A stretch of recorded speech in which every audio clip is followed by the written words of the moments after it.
Okay, so let's proceed. So today I will be mostly talking about small cases. I will mention the connection with dualizable cases, but mostly it will be the story about usual small cases and the localizing invariants. And basically, I will be we will be studying just the universal example of localizing invariant, so which is denoted. Yes, everything is over some base as before. So we have this base ring, and we take this case of small stable integrators over K. And yeah, here, like really most of the time, you can just think about usual commuting ring and digicators, small digicators over this ring. Yeah, so we'll consider the universal without an invariant.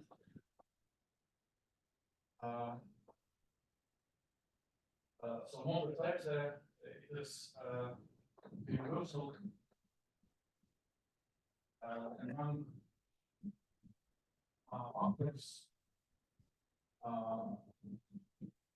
in some present stable case, so target consider all possible functions where E is presentable stable. And say that the functions satisfy two conditions. So first one is that F is localizing invariant.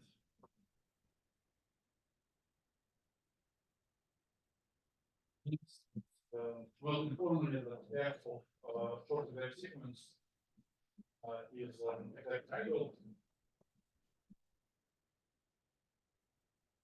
But kind of to relate this more precisely, this means basically for any full-back Charles square,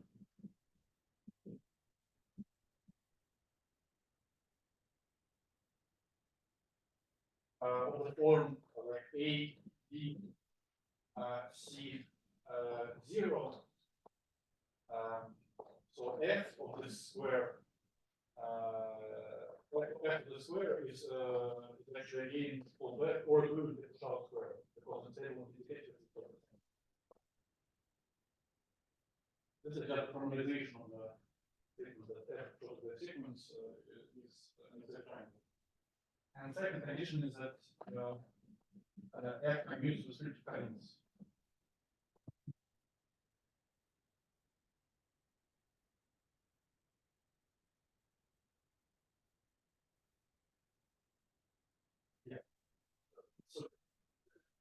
Just to consider this universal problem.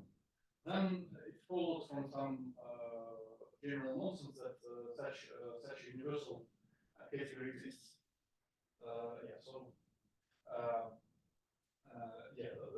The other question is how to effectively describe it, at least in some way, or how to make morphisms inside this category, and what kind of properties does it satisfy.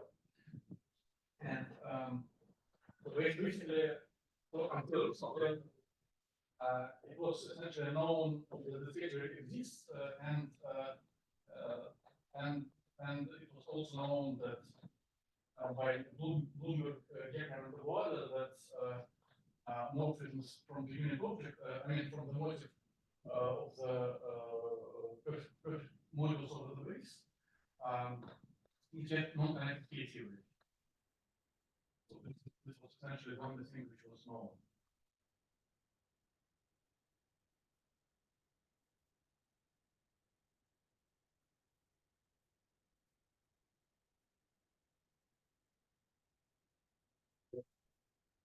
And also people were studying questions like people were trying to answer questions like, is this category completely generated or is it at least dualizable? And this wasn't clear at all. And so what I will try to explain is how to effectively deal with this category, and maybe let me just formulate the most important property of this category is that it turns out that if you consider the category with the native symmetric monoidal structure, then it is rigid in the sense which we already considered in the sense of Gaitsgory and Rozenblyum. I gave alternative definition, but it's good. So the main property of the category will be its rigidity.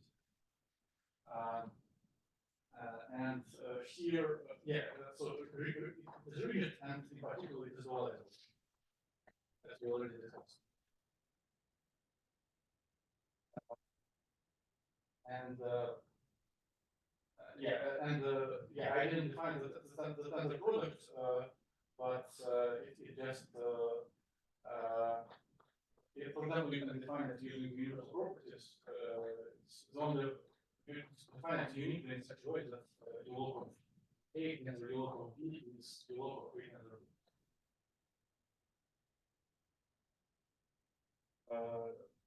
and so I will try to explain this result and some consequences of this rigidity. And is it known how to describe? So if it's rigid, then, and if we know morphisms to the unit, and this is, so yours, this BGT theorem, does it describe morphisms to the unit objects? Or? No, only from the unit. From the unit. Yes. But it doesn't say anything about morphisms in general. But just one, but now, so if it were, so rigidity is understood in some sense. It's not. Yeah. It's not the usual notion of rigid. Yeah. So if it were rigid in the usual sense, then if we know. And what about the tensor product? Is it clear here? Is it related to the tensor product of DG categories? No, but it's related just in this way. Just related. Yeah. And then if it were rigid in the usual sense, then if we know morphisms from the, well, between the unit object and ours, then we know all morphisms, because you can say that home from V to W is the same as home from one to V star times a W. But here rigidity is understood in some unusual sense. So it's not quite as simple. Now, but do you know the answer? So what are the morphisms here? I will explain this. But at least for now, but the short answer is that yes, you know. Yes. You know how to describe morphisms in some sense. Yeah, in some, there is a non-tautological description of morphisms in this category. But first, let me probably mention that so corollary, not of my theorem, but of theorem of Bloomberg-Gaitsgory order, for which you don't need my theorem at all, is that if A is smooth and proper, of A, and B is any category of A, then home from a local A to a local B is just the same as K theory of functors from A to B. And also functors from A to B is the same thing as A opposite another. So basically, so just use fact that smoothness plus properness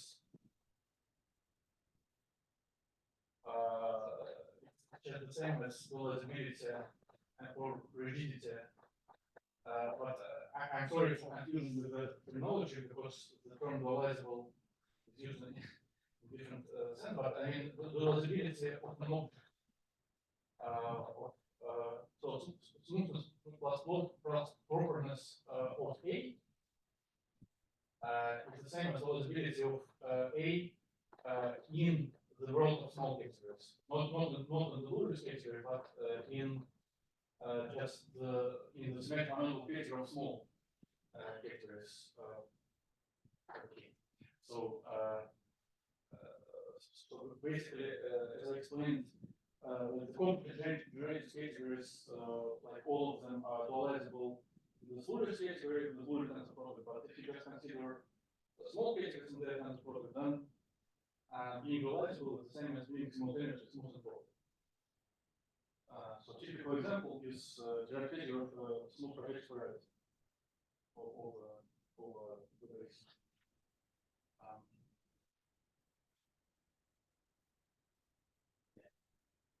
But we will be interested in morphisms from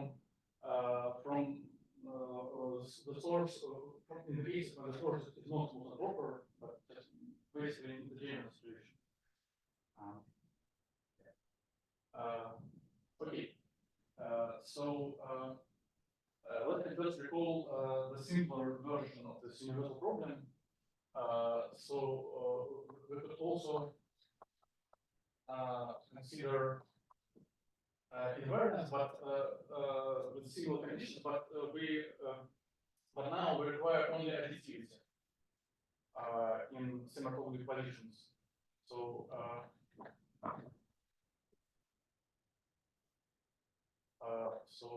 universal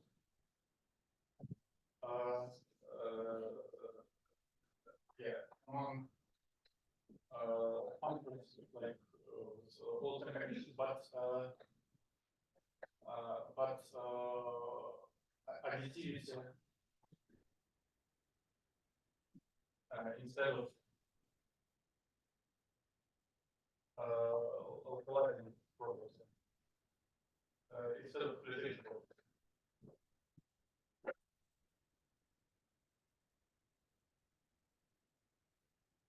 Additivity, yes, I mean additivity in terms of partitions. And again, combination of three patterns. So in that case, this category is like you can sort of describe it directly just in terms of case theory of functor categories. So basically, the position also due to invariant order is that the category it is motifs. It's completely generated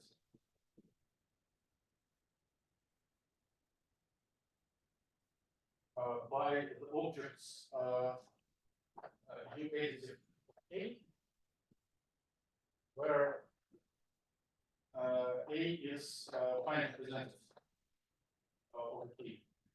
I will recall this notion later, but formally it just means that A is compact object in the category of small categories. This is kind of formal definition, but I will recall what it means like more precisely. So this is the first part, and the second part, if A is finally presented over K, and B is any category over K, and then morphisms between the motif of the A is the motif of A and the A is the motif of B is given by the connected theory of functors, the K-linear functors from A to B. So in particular, so you know the compact generators and you know morphisms between the compact generators.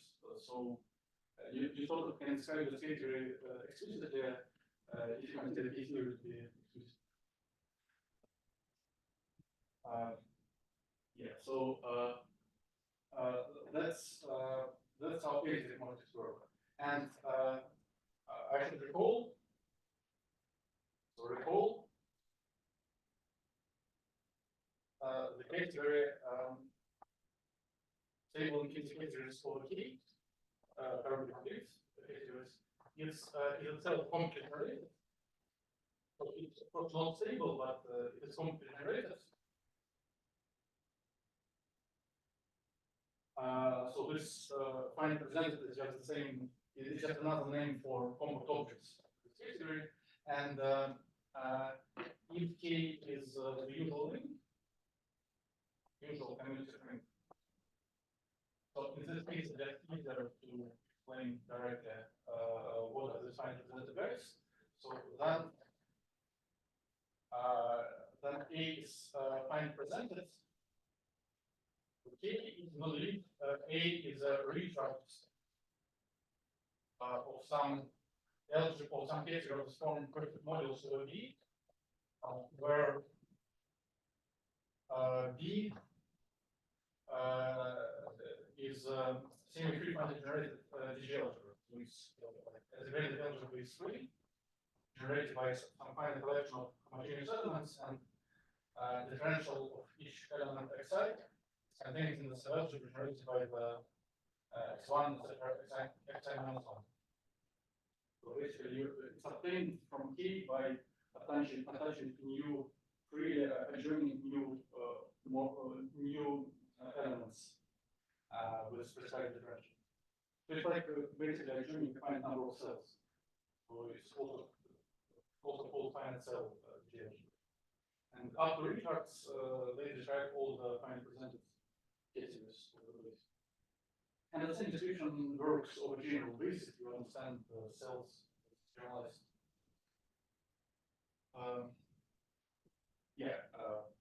So basically, it's kind of the kind of analogy between the case of all indicators of the base and just the usual category of space after homology. So you can obtain all spaces by adjoining new cells, and similarly here you can obtain all categories by adjoining new objects and new models. In general, you might need this instant procedure, but here after retards we do it in a finite number of steps. So let me actually formulate this more.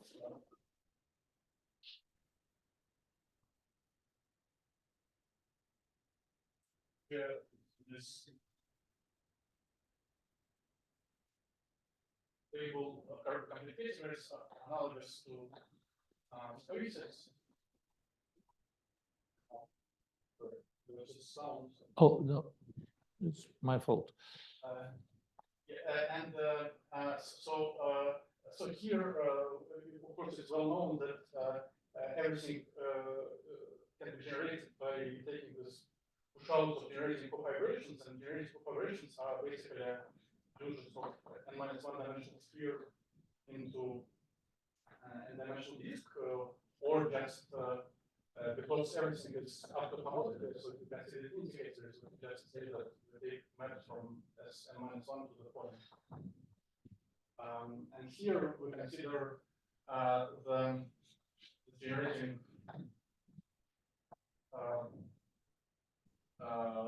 collection.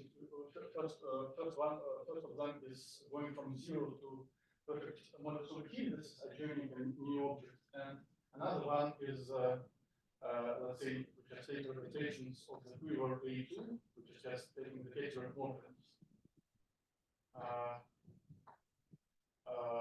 in this category of K, and we go to perfect K cross perfect K.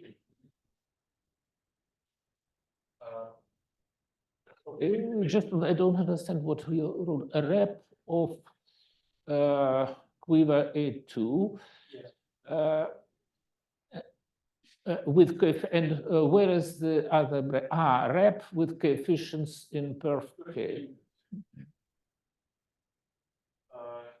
So basically what we do here is we to obtain from this case just the product of two copies of perf K, we need to attach a new morphism which should kill this morphism.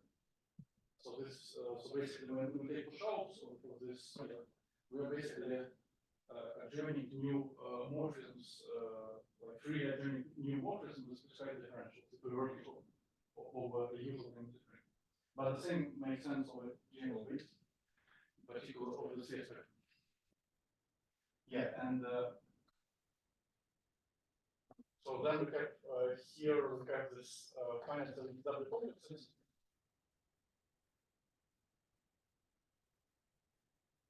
Here we have let's just call them finite subcategories. Categories. Okay, so this is basically let's say representations of some digit quiver. So roughly we have some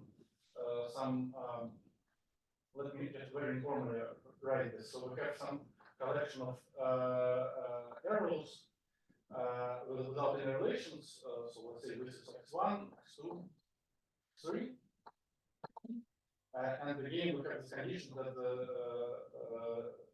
this representation of this in modules, and again, we have this condition that the differential of each arrow xi is contained in the subalgebra of the path algebra generated by 1 squared minus 1 x I minus 1. So I hope this is it's clear what I mean here. So again, this kind of description in terms of the quiver and the differentials works on the basis linear, but the same makes sense over anyways. So just a moment. So finite cell category is just a synonym for rep of a digit quiver, or yes, let's work over usual ring. Yes, it's a representation of digit quiver without relations, but only with specifying what is the differential particular. Yes, and in the definition of what do you call it, finitely presented category, there is also procedure of passing to retracts. But here you are not passing to retracts. Yeah, but so it's a finite cell, but not. Aha. Then the work of Swiss, I have this notion of finite determinate spaces. And actually, there are much more finite determinate spaces. So not every finite determinate space has a homology type of finite double complex, but these are reruns. So these are like reruns. And in this infinity sense, or in homology sense of finite double complexes,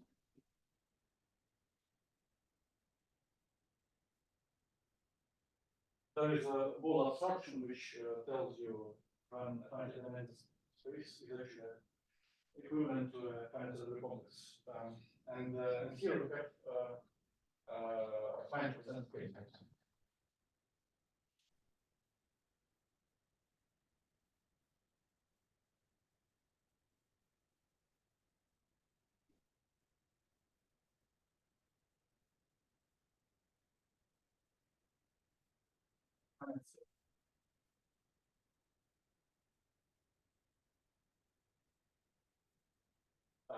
Yeah, and in both cases, the whole case is completely generated.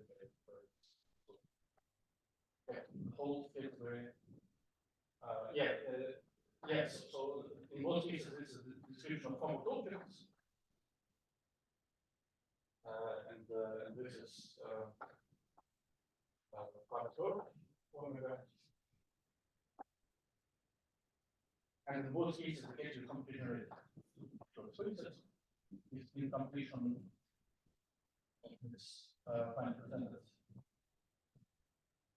And here, all the work, multiple complete over the ways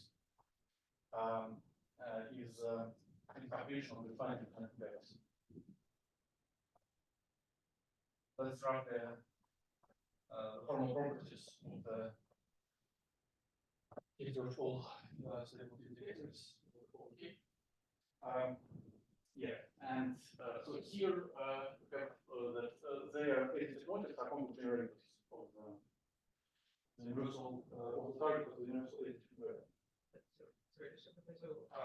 So when you say finitely presented, or sorry, finite self-complexes, is it equivalent to say you're starting with perf of K and this and sort of this arrow, to like two objects with an arrow between them, and then you're considering like the smallest subcategory of cat perf generated by finite colimits by those two.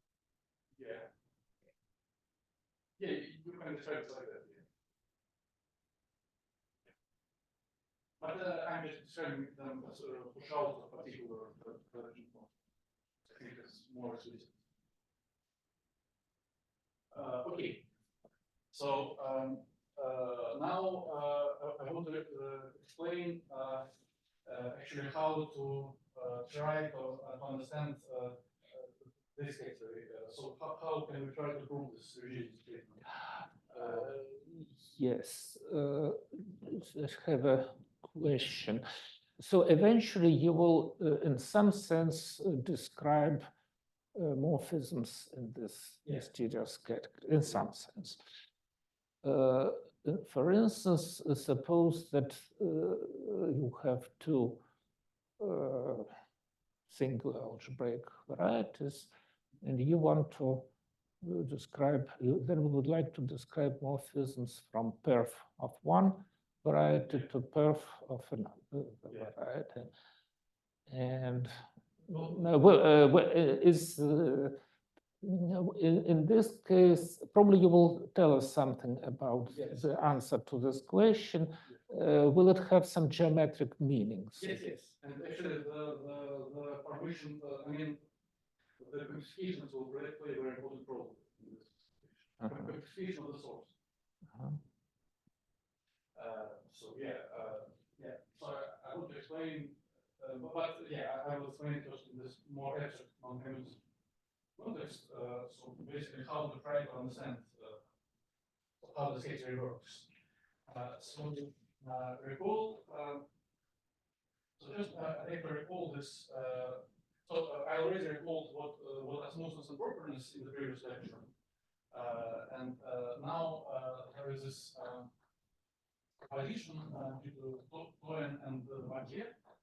I mean, they worked over usual commuting rings, but the same proof works over general over any base ring. How do you spell Mathieu? And yeah, there is. I might mess up the particular French version. Yes. Something like this. Okay. Yes. Yeah. So yeah, proposition is that first, so let A be such a stable category over K. Then so first, if A is fine to the denoted over K, then A is smooth. And second, if A is smooth and proper, then A is fine to be denoted.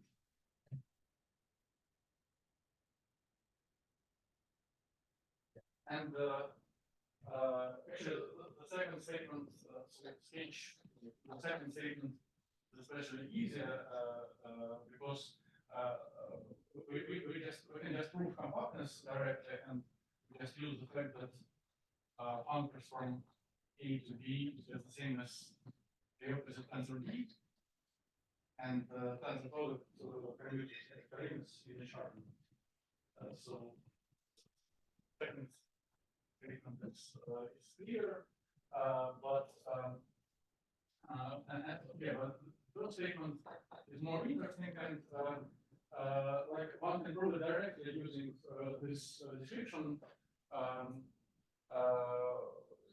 in terms of financial categories, but there is also a nice argument that so may I assume that A is perfect modulus over some Ivan ring. Well, it's actually just it's actually literally true. So I mean, it's generated by a single object, so it is perfect modulus of some algebra over G, and A is actually also finally presented just in the world of Ivan algebras. It is a form of object, and then use the fact that just sections so maps over A from A to A plus M, where M is some bimodal. So when we take trivial regular extensions, this is just the same as home over A times the opposite from the non-commutative bimodal differentials or non-commutative Cartesian complex to M, and this omega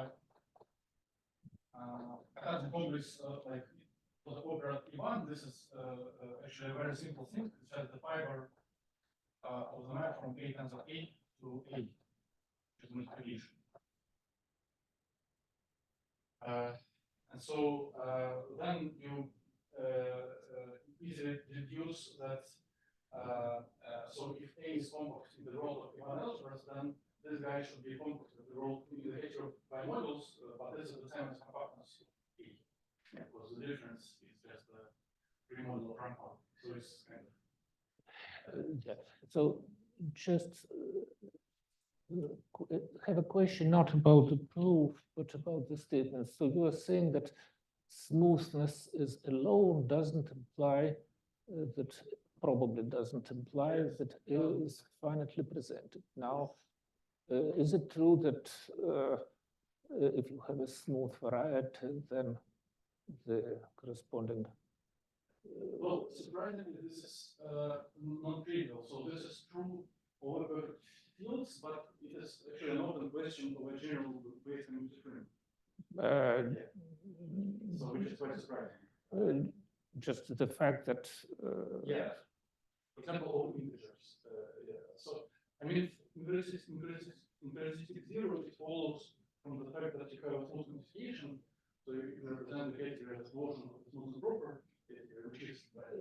Just but what I didn't quite. So you are saying that using Hironaka, basically, you see that in characteristic zero, smoothness alone implies.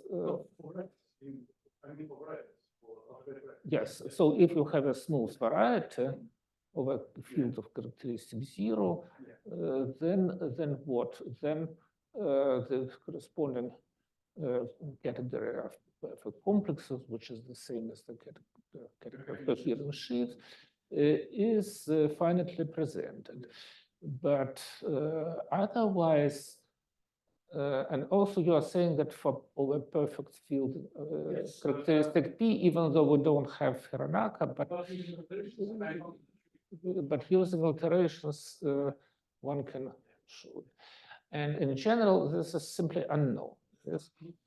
If we are outside of the world of schemes, then are there examples when smoothness doesn't imply? No, I mean, there is kind of stupid example, which is just the algebra operational functions in one variable. Yeah.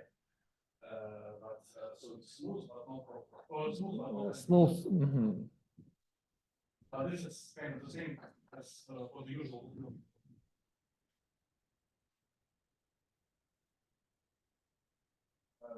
Yeah, but in general, yeah, for example, if you consider the modules in persistent zero, like or maybe for single schemes, then all of them are finitely presented. Like smoothness is easier to prove, but they're also finitely. But you also need Hironaka for this. I mean, it's not okay. It's not easy. Yeah, the sign presentation is yeah, kind of very tricky.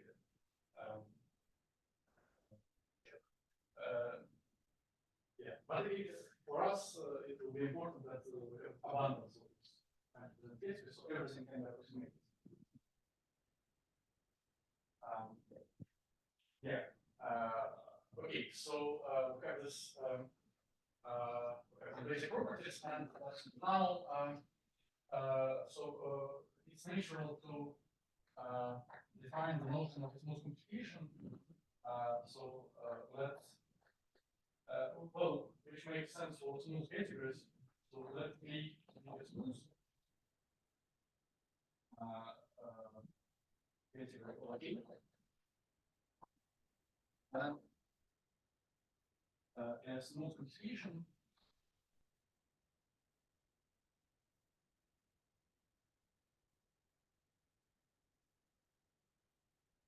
is a motion counter.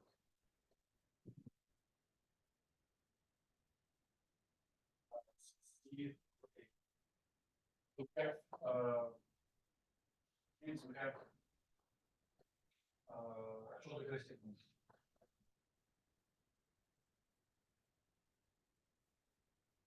Yeah, and by default, when I take quotient, like it's hard to direct summons. So the function is not necessarily essentially surjective, but only have to direct summons. But we are working with Karuger,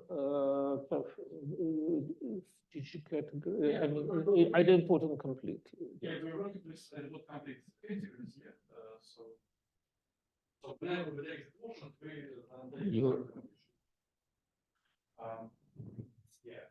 so this is this also smooth computation is basically a straightforward generalization of the usual geometric motion. So if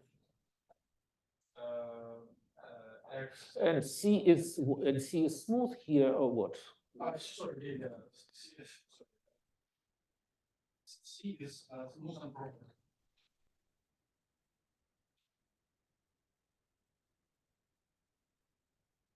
Yeah, and B is automatically proper. Because any full subcategory of proper category is proper. Yeah.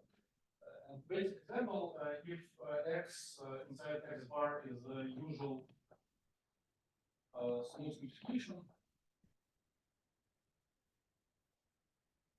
then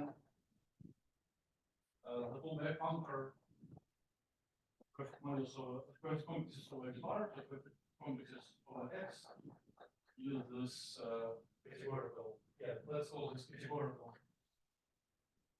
Categorical smooth multiplication. Categorical smooth multiplication.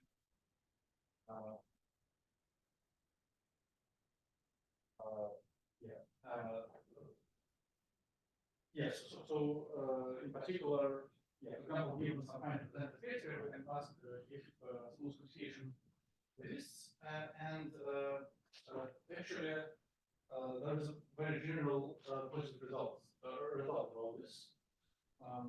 So, which will be important. It's one of the crucial statements for the proof of rigidity.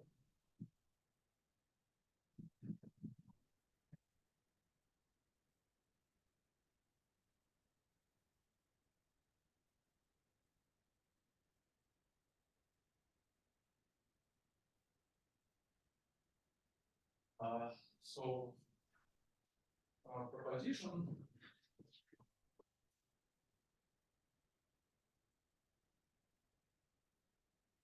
let A be final cell picture of P.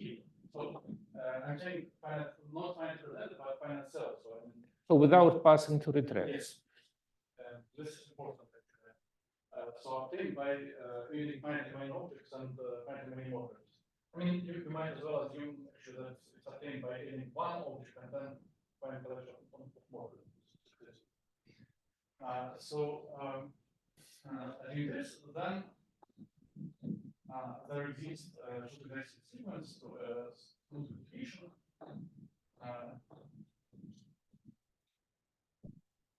Where C is smooth and proper,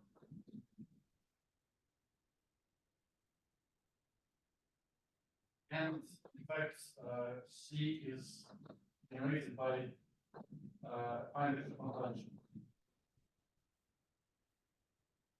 So generated by finite convention.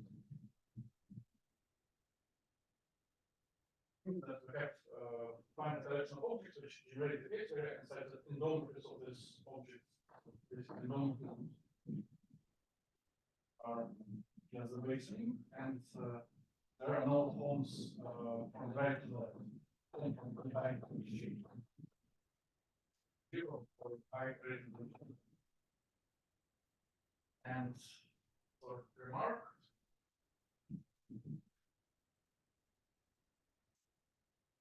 A that modules of this symmetric finite generated algebra. Let's for simplicity assume that the base is the usual commuting ring. So in this situation, when we have let's choose another letter like M, like A generators. Then we can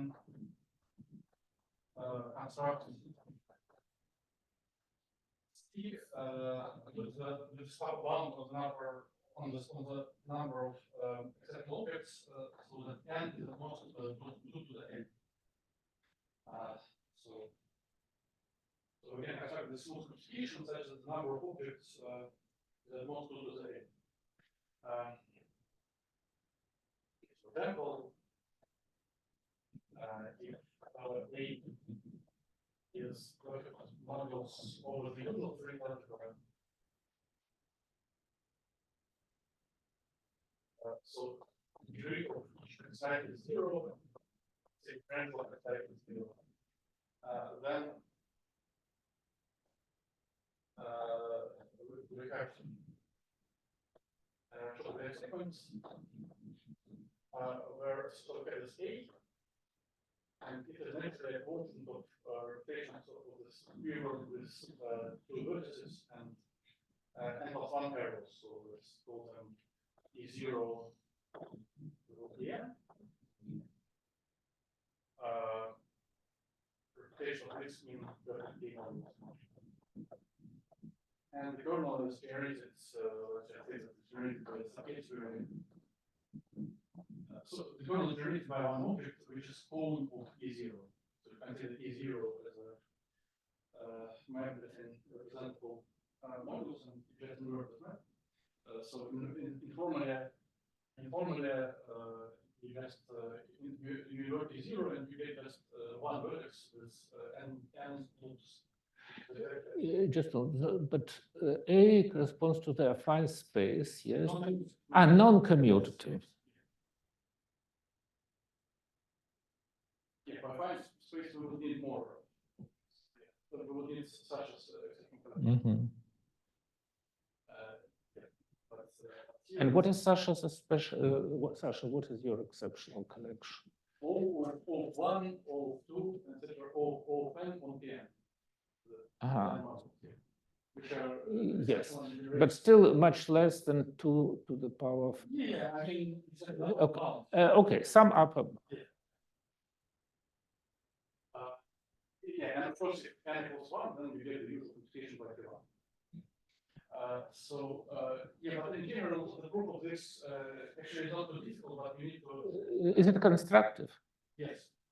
So the idea is that you need to interpret this operation of creating homomorphism in terms of semi-coherent gluing and fusion. This can be done. So this is kind of the first important idea here, and yeah, and now another important statement is that let A be a proper Gaitsgory okay, and let's actually assume that it's generated by a single object. So A is perfect modules over some algebra. Okay, let's choose a different letter. B. So A is perfect modulus over some Ivanov curve.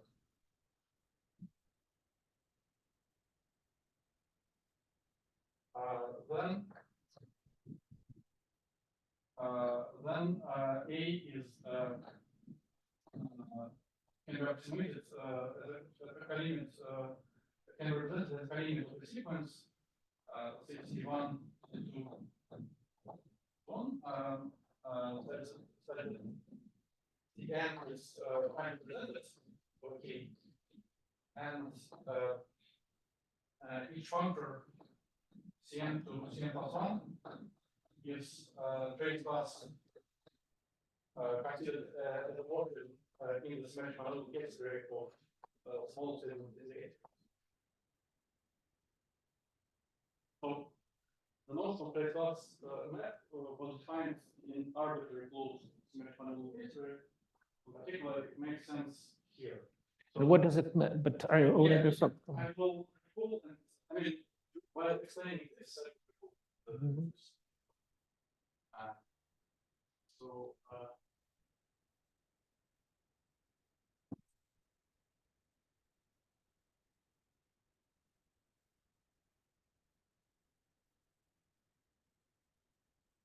in this example, A non-commutative affine space, proper, not smooth. Yeah.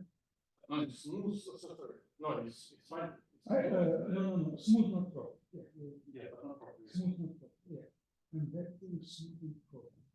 But in the middle, it's smooth and proper, and this is proper, but not smooth. Cool, meaning there are two things in one case. Yeah.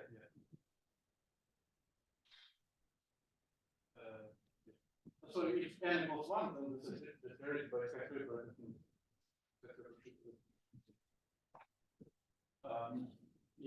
Okay. So I should recall. So if recall if C is the closed symmetric monoidal, then map is trace class. If it can be limited to so if we consider by zero metric space, then it can be limited to this zero metric space in the unit to exclude another.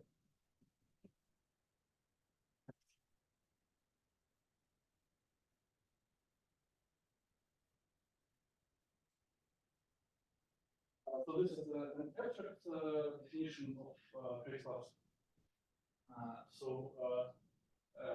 In particular, it makes sense here. I will actually, so we will see that this is a natural notion of requiring that like the condition of being trace class for a functor is actually something reasonable, and which will happen in time. So I want to explain how to obtain this approximation. Just one. So I understand that everything is written here. The problem is that since your speed is pretty high, it's very difficult for me to understand the value of 2 plus 2. What can you just say directly what the trace class means in this situation? This means that basically, let's continue. This means that let's call this Fn. This means that Fn is contained in this. Okay, let's say that it's in the image of the functor from internal home. Or okay, let's just say that we take functors, K functors from Cn to perfect K modules. Tensor n plus 1 to the vector functors from Cn to Cn plus 1.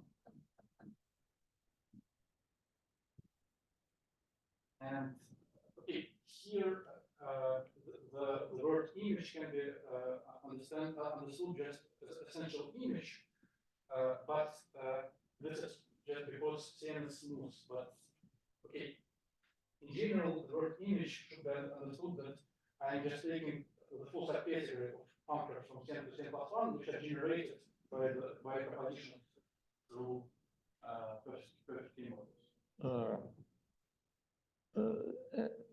Okay. Yes. So basically, we take all functors which factor through basically through the points, meaning through the perfect modulus of the base ring, and generate the Gaitsgory surface area by such compositions through the points.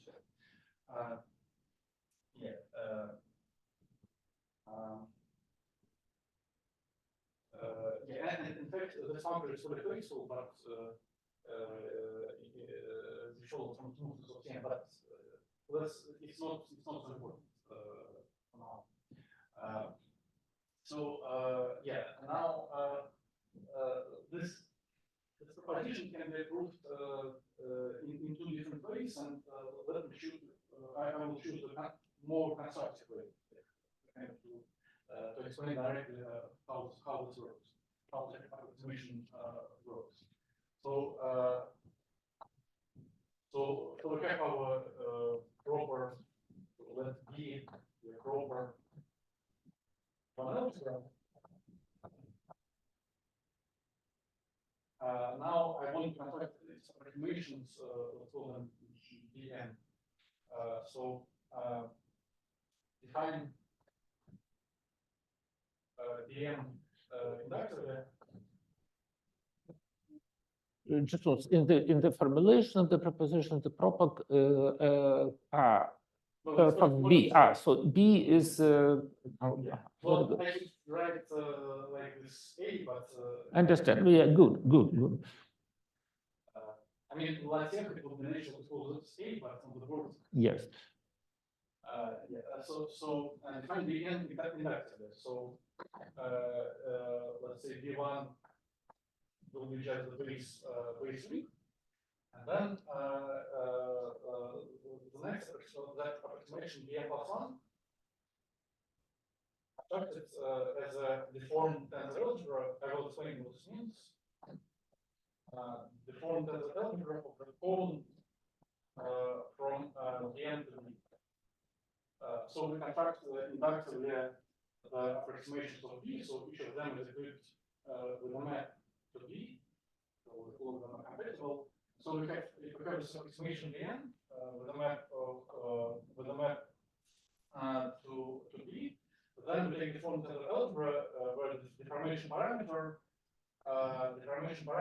is the map from this cone, as natural map from this cone to the diagonal shifts by 1. And okay, let me explain what this means. What is this deformed tensor algebra? It's actually a very natural notion, but maybe not widely known. So if we take just if we consider Ivan algebras, so we consider Ivan algebras, everything is always on base K. So we consider Ivan algebras under Dn, just for this particular case. So consider Ivan algebras equipped with a map from Dn. So this is literally the same thing as Ivan algebras in bimodules.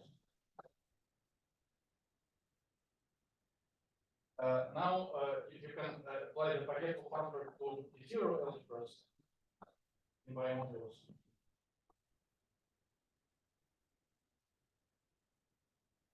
just the same thing as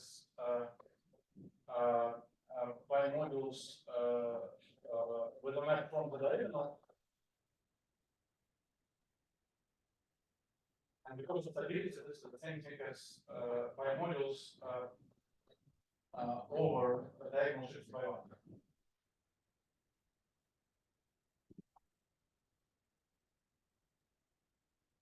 then so basically I can take this puncture, which is the right position.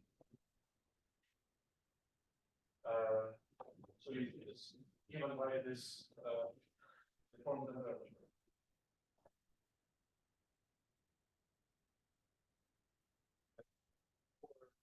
Oh, sorry, left.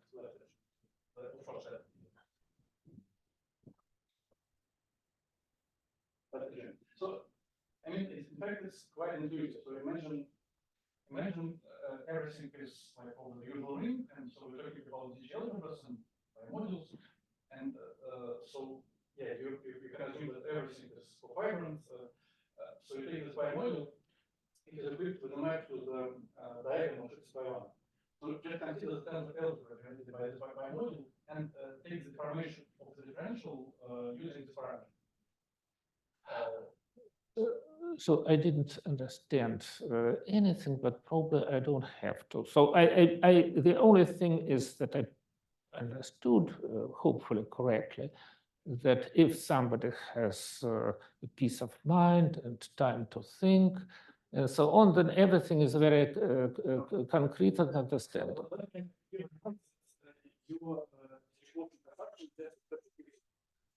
For instance, so anyway, probably so the hope is that it's very understandable once you have a text, for instance, in front of you, and once you have a peace of mind and time.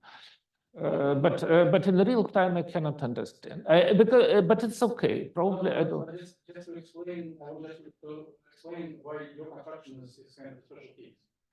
Let's not explain it, because otherwise it's believable. But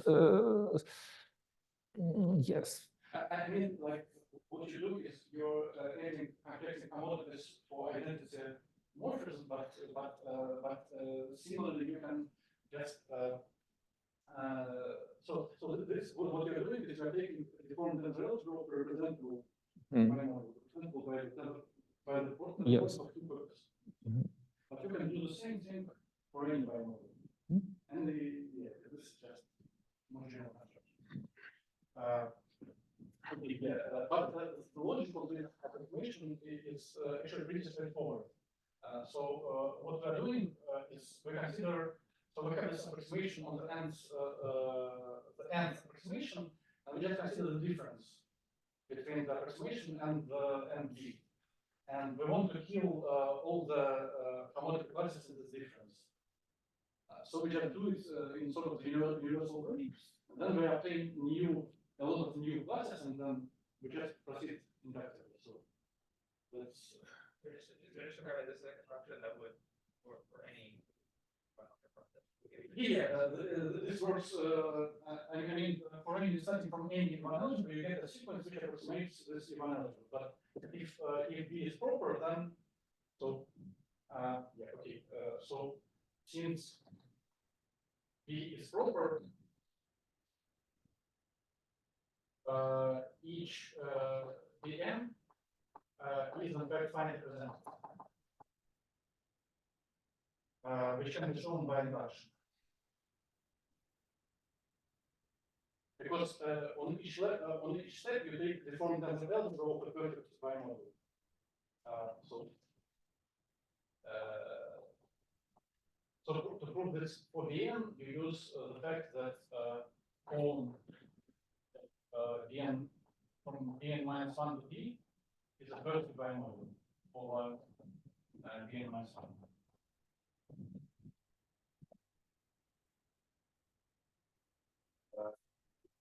So this way, inductively, you see that this each algebra is actually finally presented, and okay, now we can see that each kind of simple lemma that each map from perfect Bn modules to perfect Bn plus 1 modules is phase class.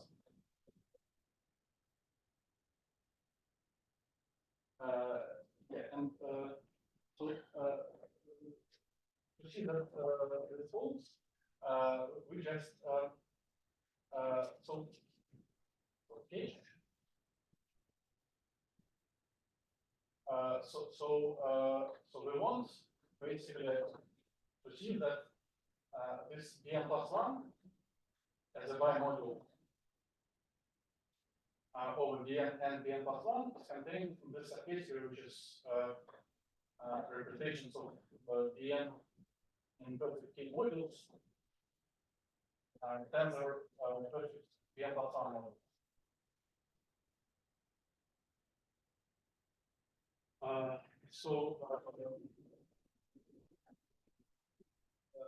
Then using some formal manipulations, so since Bn is smooth, we only need that Bn plus 1 as a Bn module is contained in the Ind-completion of the high-dimensional modules. Ind-completion of representations of Bn in perfect K modules. And then you can just consider iteration. So consider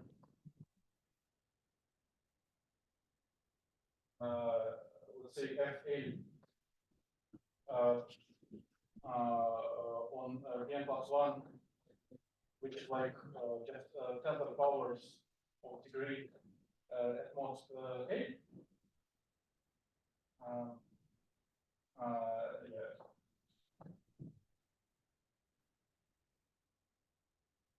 And then you can easily see that F F to K plus 1 modulo F to K minus 1 is perfect.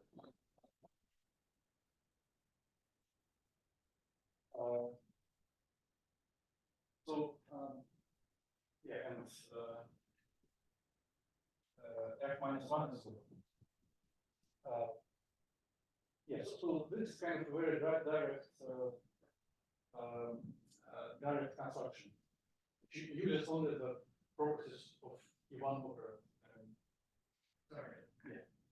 The formulas are on the ground. Where? Here? No. No, I mean, I will do the same. Yeah.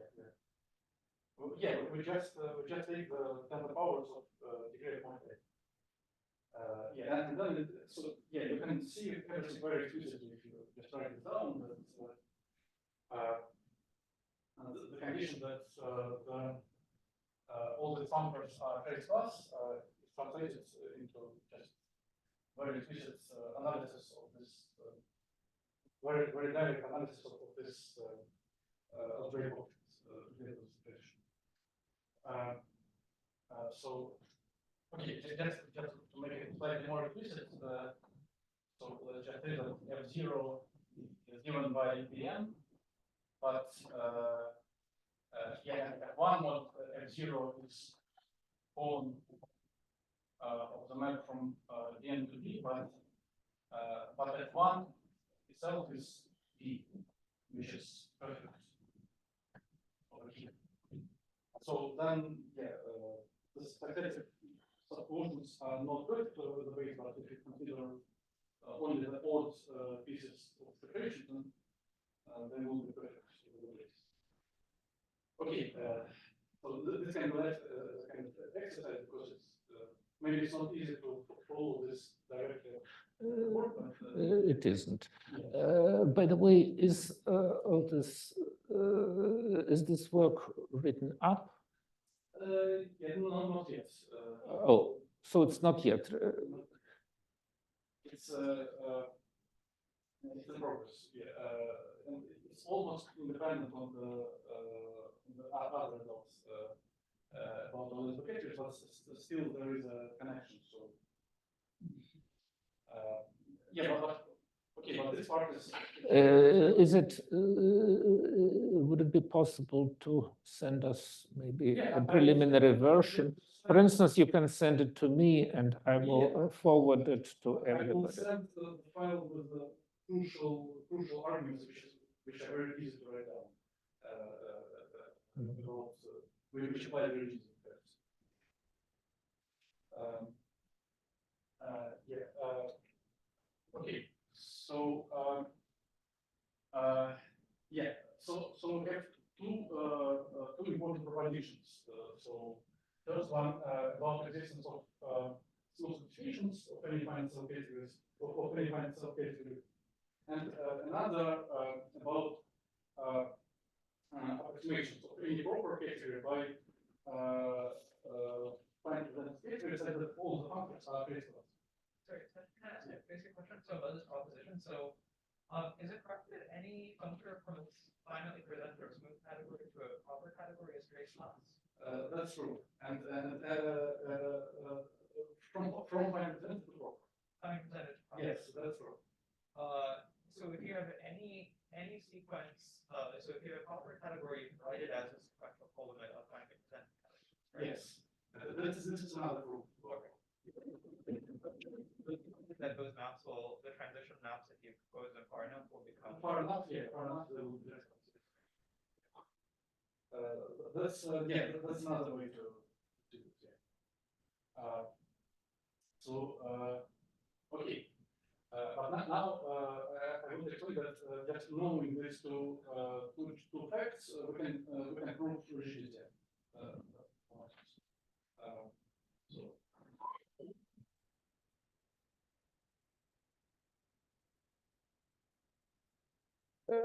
And rigidity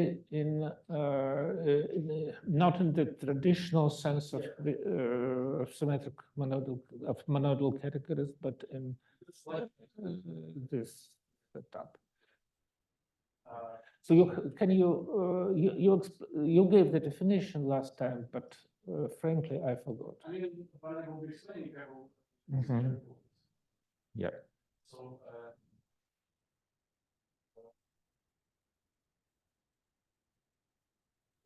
There are different ways to formulate the equivalent conditions for rigidity, but one of them is so now I sketch the proof of rigidity.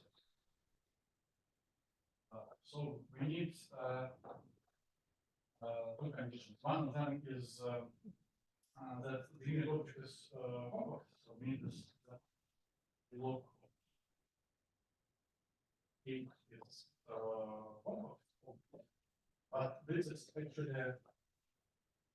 this was actually known before, so that gets included into this was actually proved by Ulmer.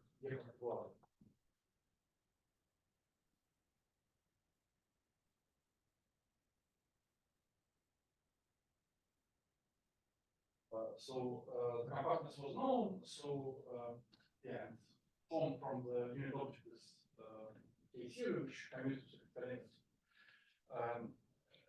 Yeah, so this was known previously. Second, we need so we want a collection generating objects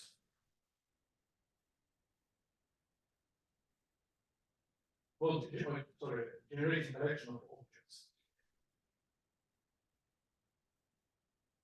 Generating collection of objects.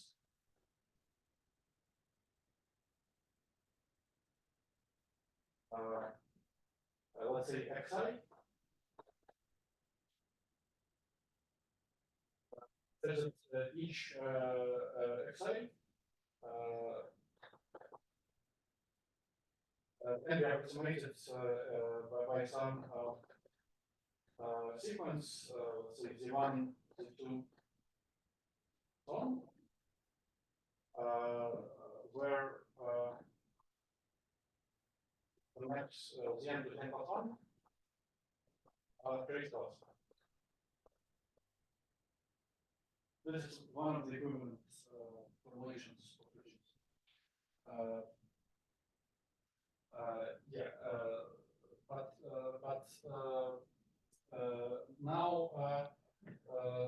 prove this, so let's use the collection to log A, where A is proper.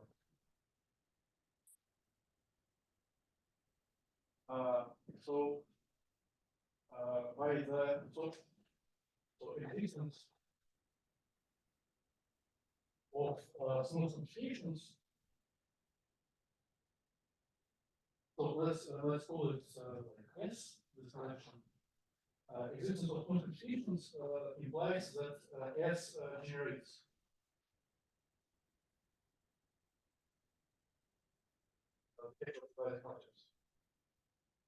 so because 5% categories generate all categories by colimits, by fixed colimits.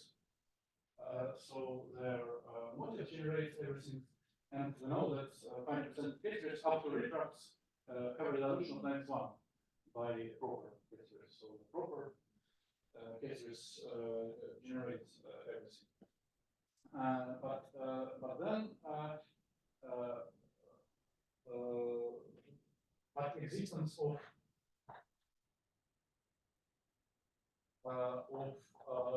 this approximation, so let's say A represents the colimits of C1, C2, so on. So Cn finally presented and the maps are pretty close.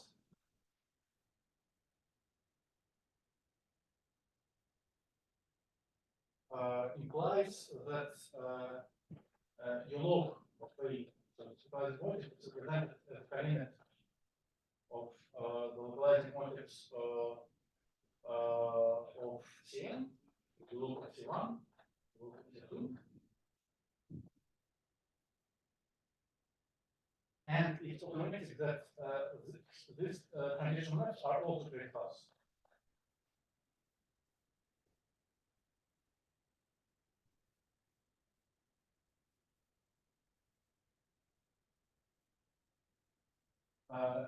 Just because when you apply any symmetric monoidal function to very fast motion, you get a very fast one.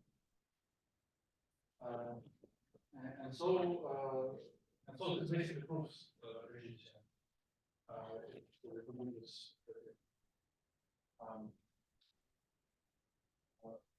So we found a collection of generating objects. Each of them, such that each of them has a very fast approximation.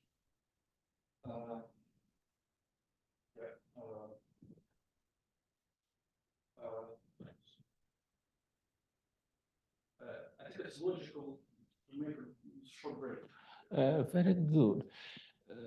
Okay, but eventually I hope that you will eventually explain to us how to give some kind of description of morphisms in these mysterious categories, at least morphisms from in the more geometric situation when the VG categories is what a fine line and so on. So just because it's impossible to understand the details quickly, but at least I'd like to know to have a flavor, at least to understand the flavor of the explicit description. So now we have a 5 minutes.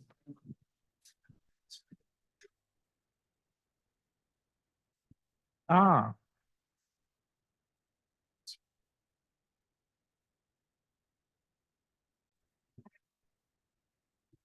So let's continue. And now I'd like to explain a general kind of algorithm how to compute morphisms, which actually follows from the proof of rigidity.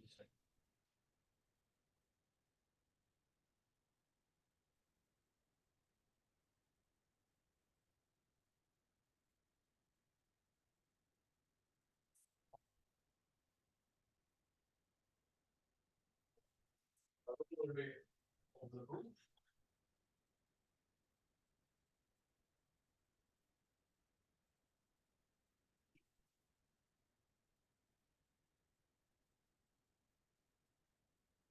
So let A be a proper category. Yeah, and by default, I will always assume that it's omega 1 complex, which just, I mean, you can safely assume that it's generated by one object, so it's perfect models over some algebra, but you can also allow countable collection of generators.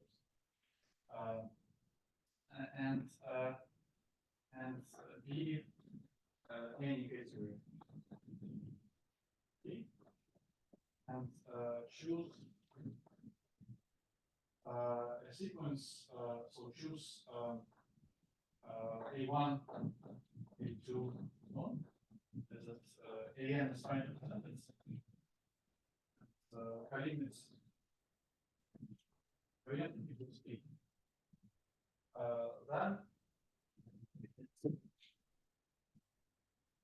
Then form from the log of A to the log of B.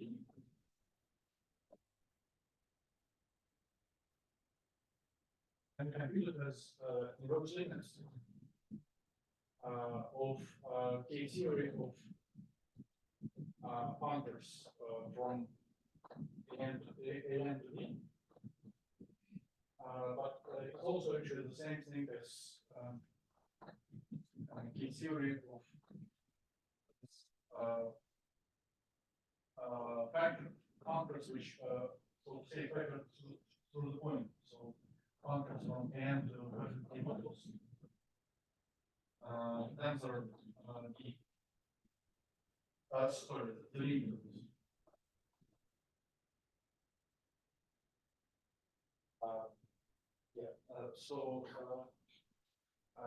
And basically the idea is that you just use this class approximation. So idea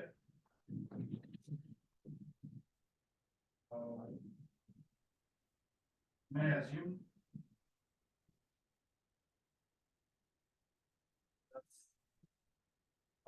that because there exists some approximation by trying to present cases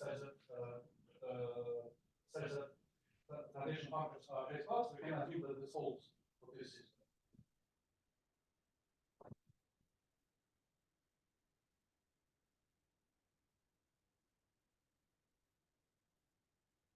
And then use following general observation.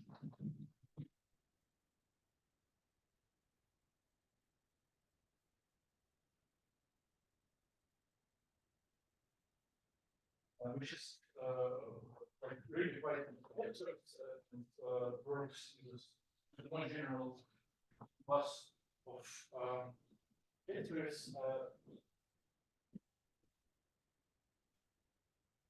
So lemma let's just say presentable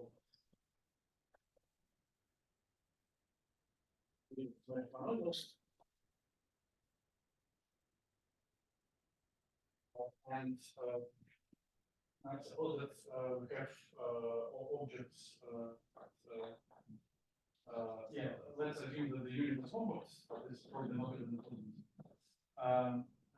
And let X be an object that will equal to the approximation by X1, X2, X1, and Y is some other object of D,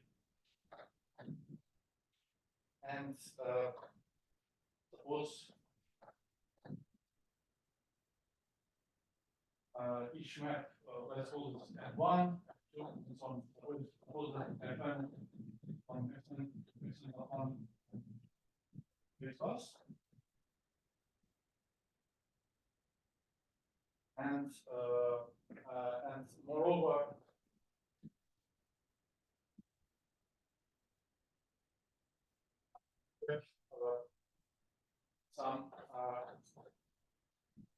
some objects Zn mapping into internal home from Xn to 1 such that there are these elements, let's call them Gn, in zero maps unit to Gn tensor hexagon,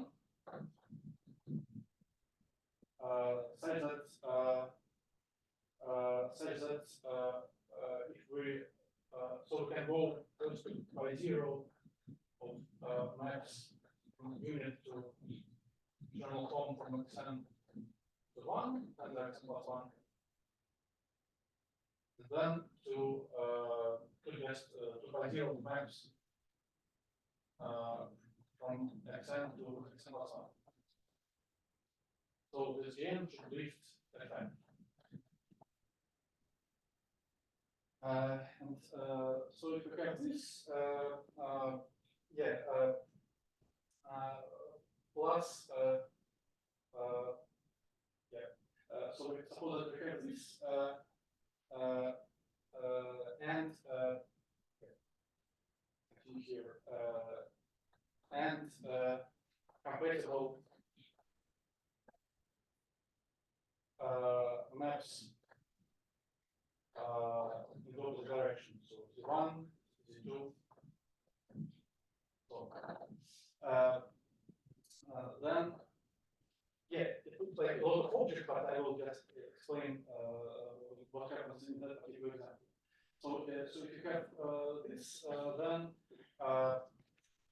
then computing maps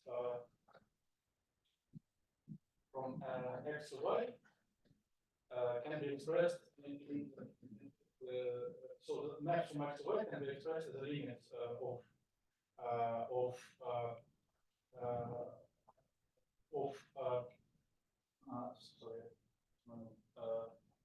maps from the unit to the end of the Y. And this is basically some diagram keys. And but just to give an idea how this works. So in the example, so in our case,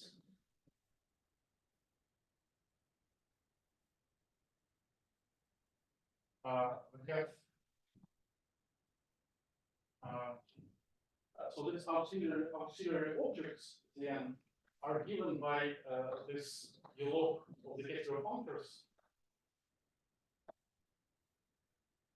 from AN to A models.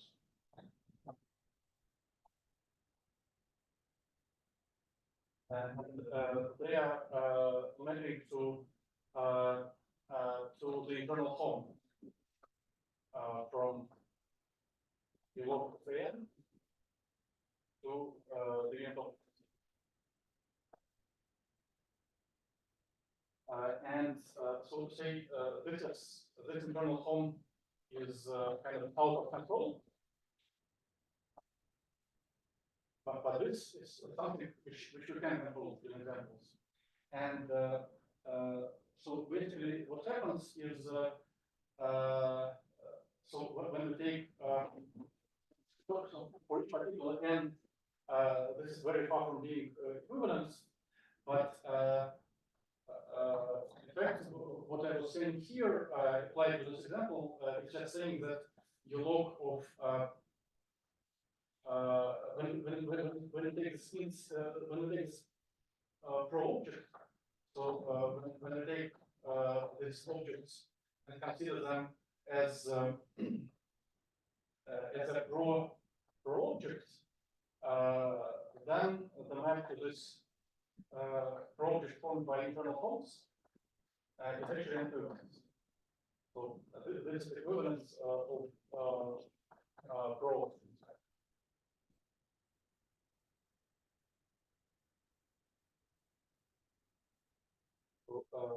this is row equivalence.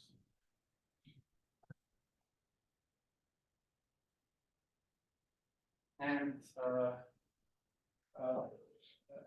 this essentially shows that we have equivalence between the first and the third.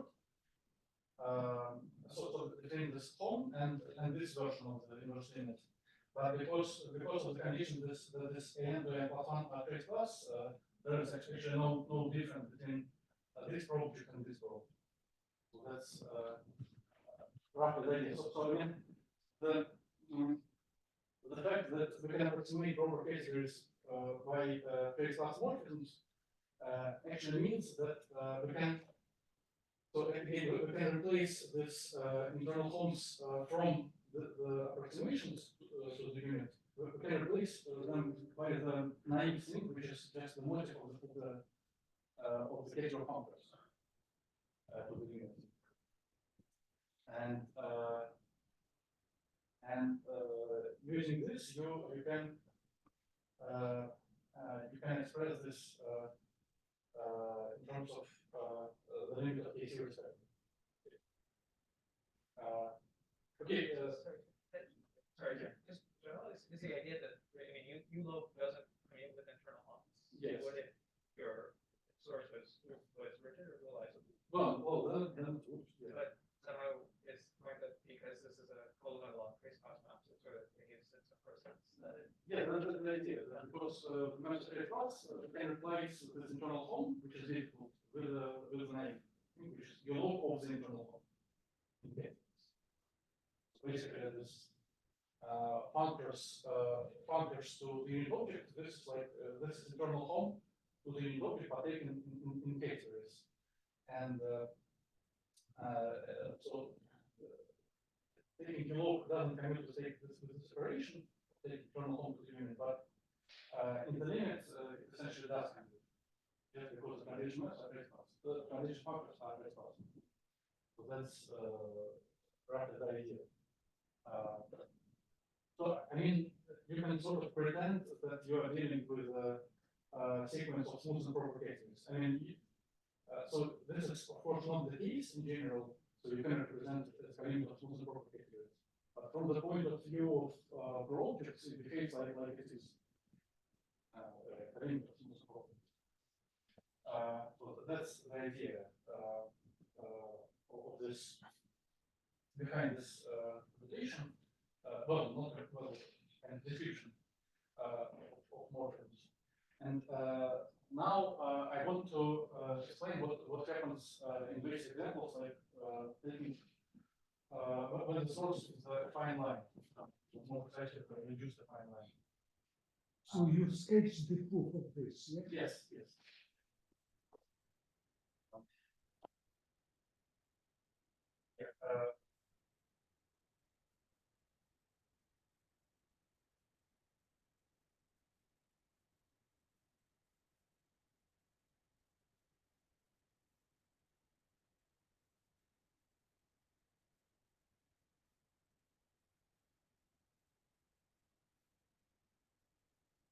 So you described in some sense, described morphisms when A was proper.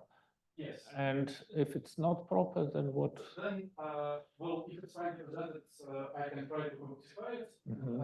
I will actually succeed at least up to reference. Mm-hmm. And then using this resolution, I can compute from the front of this resolution.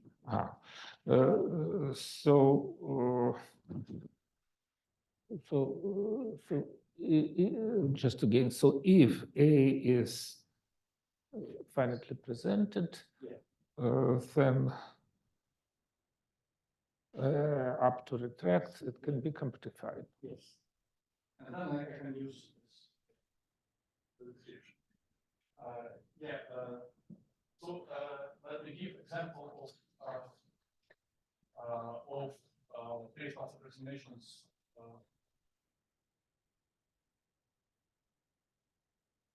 Of proper categories, which I should probably given before.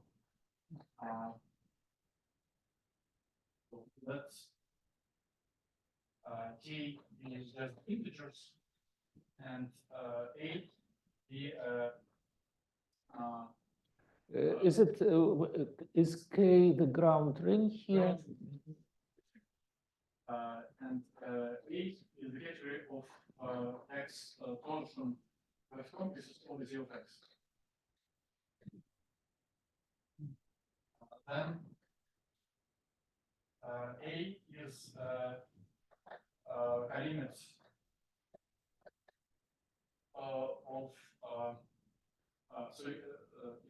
colimits of the epoch Z of X mod X to the n, where so and this the epoch Z of X mod X to the n is actually prime elements over Z can be shown direct X. And in this example, the condition maps are not trace class.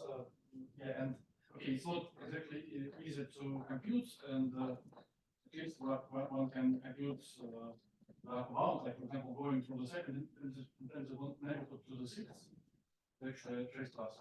But we don't need this explicit bounds. We just need the fact that it is approximation by 5% categories, and eventually we get this. If we go far enough, we get trace class numbers. Trace class numbers.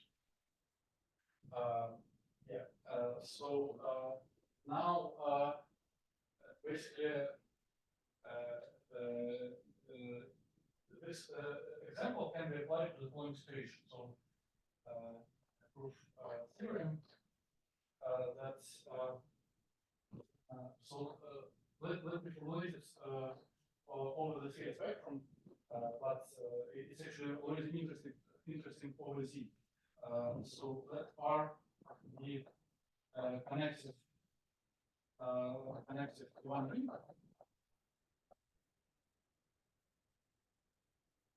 Then when we take motives in the localized motives over the CA spectrum from the reduced motive of the affine line, where by affine line I mean this polynomials just free associative algebra one generator. So I'm not taking the free infinity algebra one generator, which is much more complicated. So if I take this and so maps from this to the motive of R, this is what is known as algebraic restriction. So it's TR R. So after a shift, this is the inverse limit of reduced KC of truncated polynomials, X inverse.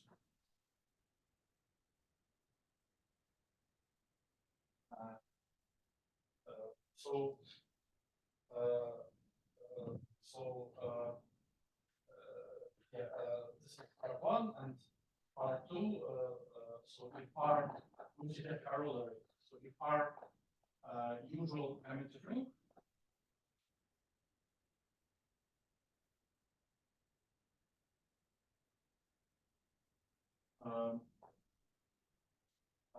then pi 0 of form in not log but now over Z integers from reduced motive of the affine line to the motive of R is the heap of G vectors.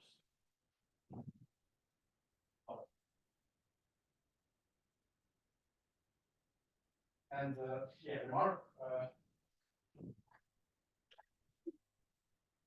that multiplication monoid structure on the affine line. So I mean this co-multiplication, let's say with this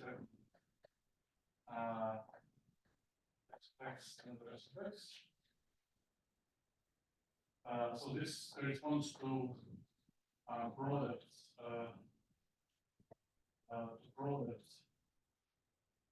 in ZY R if R is an infinity ring, so if R turns out to be compound, like commutative growth, not just the one. Theoretical for usual commutative rings, so this restricted monoid structure corresponds to the product of weight vectors, and so this all back with respect to the map x goes to x to the n corresponds to n Sardinius on weight vectors, and forward corresponds to efficient. Yeah, I mean, this defines big vectors, but they also define more generally for quality restriction.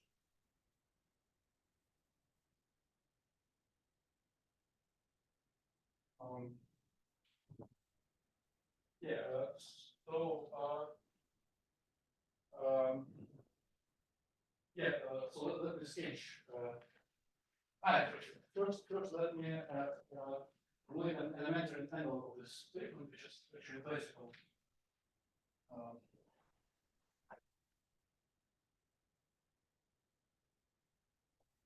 Classical analog of this is the theorem of Almquist.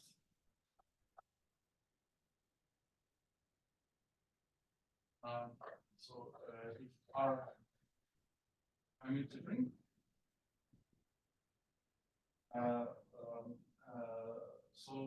let ER be the heteronormative. So it requires E alpha, where E is time projected R module, and alpha is an normative of E. Then K0, like reduce K0 of this category. So I mean, K0 of this category is K0 of R plus something else. The something else is the rational big vectors. So this is the subring of big vector, of big vectors.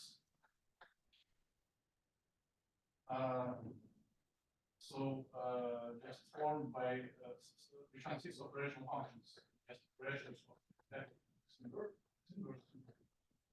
by G of inverse, where f of 0 and G of 0 is constant.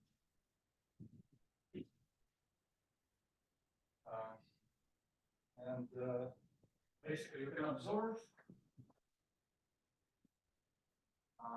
that there are cases of this exact category, just the linear functors from the fine line to perfect R modules, and this reduced P0 of UR. This is the same as morphisms in additive motifs. Pi0 morphism in additive motifs over Z on the reduced motif of fine line. The motif of R. So the basic result was just about Pi0 of morphisms reduce the fine line to the motif of the ring, but in additive motifs over Z. And actually, a lot of people thought about how to obtain big vectors and CR using this kind of ideas, and people were thinking in terms of completion of this subring. But it turns out that instead of taking the completion, you should just consider the different setup. Just instead of additive motifs, consider the localizing. And then you get the whole ring of big vectors, and you get this logical restriction naturally.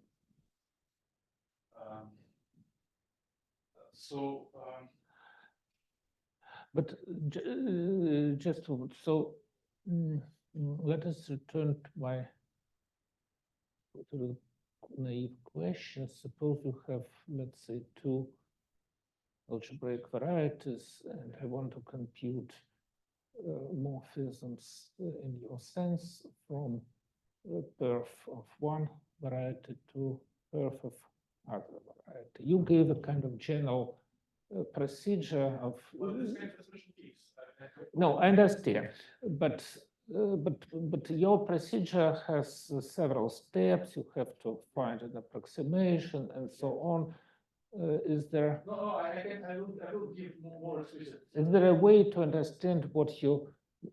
Is there a way to understand what you eventually get when you perform all of your steps? Yes, there is, and so I will explain this, but it will involve the complications and formal functionality of continuity. So I just wanted to start with the fine lines, simpler to understand. But the basic kind of so you approximate and you apply Bloomberg Gepner-Tabuada to. Here? Yes, certainly, yes. I'm using the fact that when you take form from the input objects. Okay, so now how do I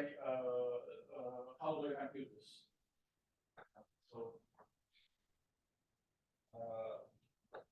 let's just for simplicity, let me explain this in the z-linear setup. So let R the z-linear, so basically R the G-ring.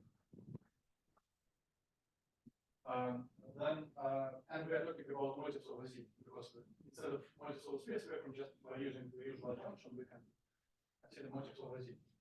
So now so in log over Z, so this reduced motif of the fine line. This is just the same thing as after shift, after suspension. So this is the same thing as reduced motif of the complexes supported at infinity on by P1 over Z. And yeah, I should shift by 1. So basically, I'm using the fact that P1 in this non-commutative world is just 2 points. I mean, from the point of view of the motifs, it's just 2 points because we have a certain collection O and O1. So when I model it by the points, this reduced affine line becomes the same thing as reduced motif of the category third complex supported at infinity. So it's shifted by 1. And now, this reduced motif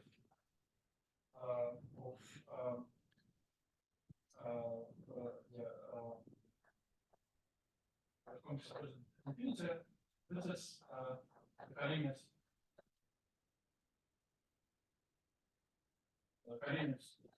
over n of reduced motifs of Koch zero x inverse modulo x minus n. And then you can easily observe it's kind of casual duality that functors from Koch Gx inverse z-linear functors from Koch Gx inverse x to the minus n. Two perfect Z modules. This is just perfect modules of Z of x inverse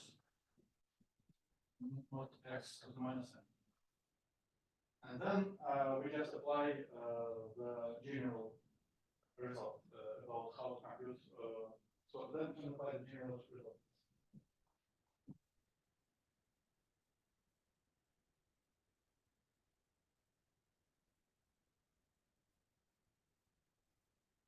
Because we have a proper category which are approximated by 100% categories, and we know the functors from these categories to the perfect modulus over the base. These are just perfect modulus over the truncated polynomials.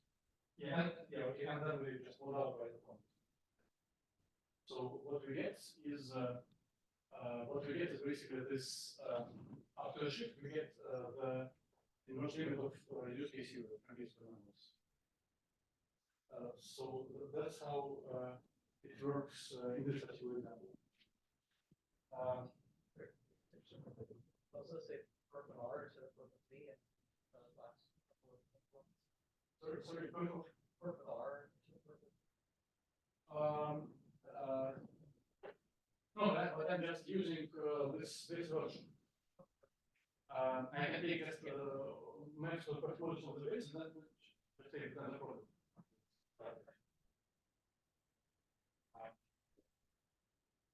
But you're right, I take counters per part as well. Okay, so this is how it works in this particular example. So we just take the most obvious computation of the fine line and take the indivisible neighborhood of the infinity. This fine line. So now more generally,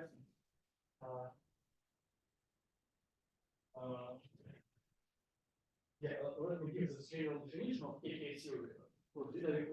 I didn't give it yet. Yeah. Let me give the more general definition of algebraic KK theory, which is basically taking morphisms to localized morphisms. This.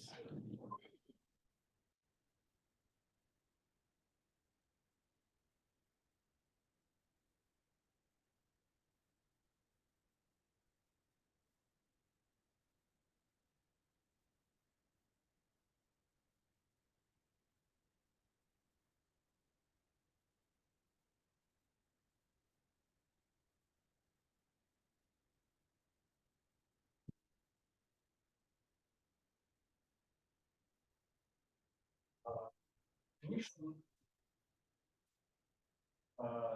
So that's well, it's relative, so that K is a string, and A and B are integers. Now, what should be the best way of the best choice for notation, including the base ring? But let's put it like this: K theory over the base ring K. A to B is just home localized motive A to localized motive of B in localized motive of B.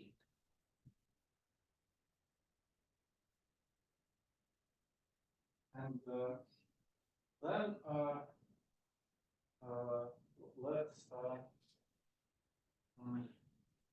let's yeah, so example.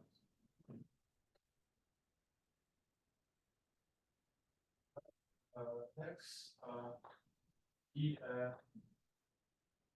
moves scheme over base string K, and let's assume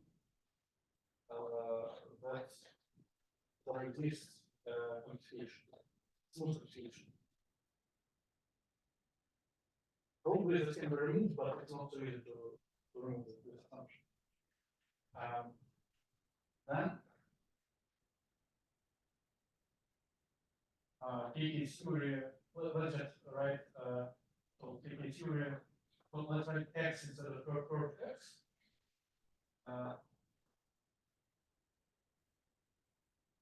So this is actually the fiber. Went from K theory of X to continuous K theory of this H space, which is function formal neighborhood of infinity. And so this can be written as fiber.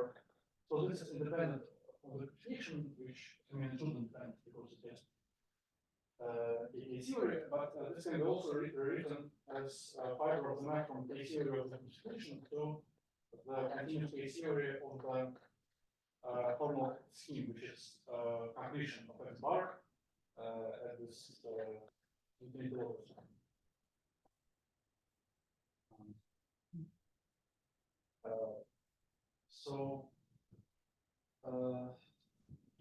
that's basically the way it works when you compute maps to the point in quadratic motifs. And idea, idea generalize from the previous example. And X was the fine line.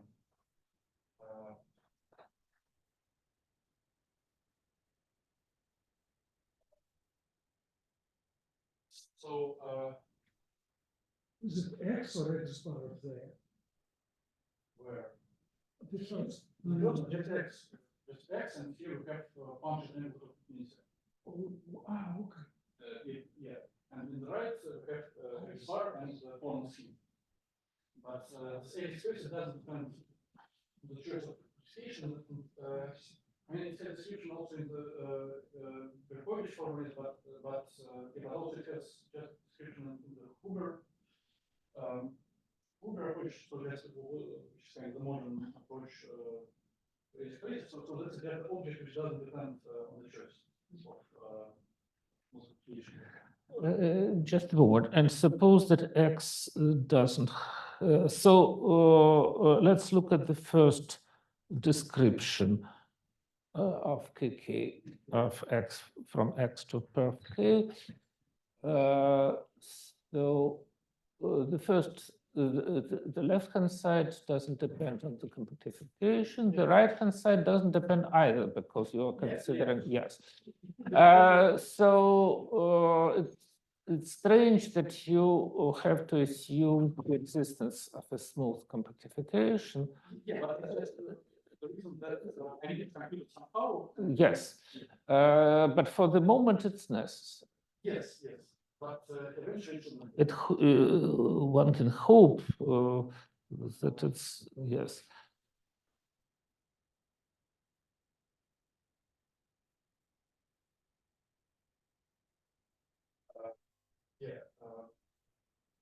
So that's how it works when we're making to the point. But when the target is, for example, another formal scheme, it's kind of similar. I think we just multiply by the target. Can you still write the answer? Because after all, it's something. Yes. So it's usually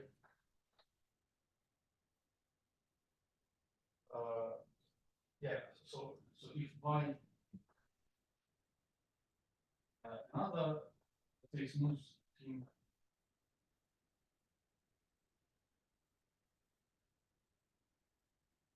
So this A theory X X and Y. This is the fiber of the map from K theory of X plus Y to continuous K theory of this. Yeah. So okay, let's write it like this. So X has infinity plus Y, but what I mean is if we have compactification, we take the product of compactification with Y, and then we take this formal scheme, which is the formal neighborhood of infinite locus multiplied by Y, and then we remove the infinite locus multiplied by Y. So that's in the relative version. And suppose we don't assume smoothness, then what? Well, okay, here it actually doesn't matter. I just another. Here you can actually just take this. Yes, but what if X is not smooth? If X is not smooth, then it's just a completely different situation because well, first the answer depends actually on the behavior of singularities. Do they approach infinity or not? Mm. Yeah, and okay, let's just say that in general the answer is very difficult, but I can explain it like so. There are two extreme, two obvious examples. One which I already gave, one is just smooth but not proper. But I can also give example when it is proper and the base is regular. And in full generality, it's not so. I guess there is no explicit description. Yes. So yeah, but the situations which when you can say something interesting about it. So one of the examples is this one, and the other is the following.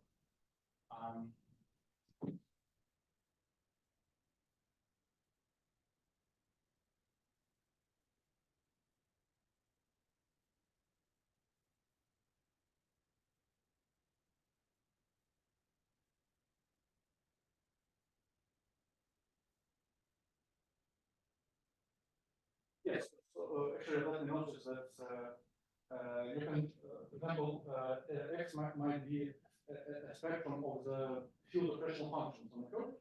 You can just remove all those points. And then if we take maps to the point, then for example, on the level of pi 0, we will get this identical group which naturally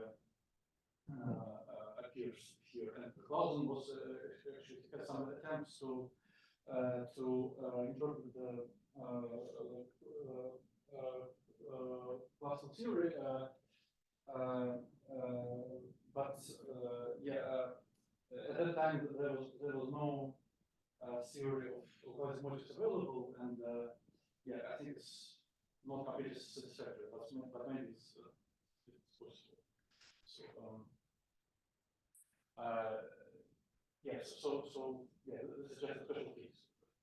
In that case, the function infinity is just the adherence with the topology. Okay, so let me give an example when it seems proper but not smooth. Base regular. So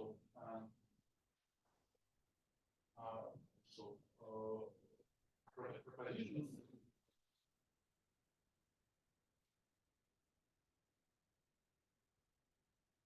Let X be proper over K. K is regular non-theorem ring. Then K theory relative to the base X like from X to the point.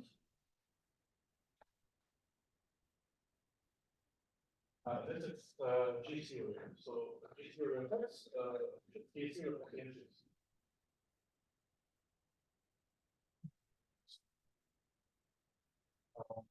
And well, this is more subtle because it's not so easy to directly apply the above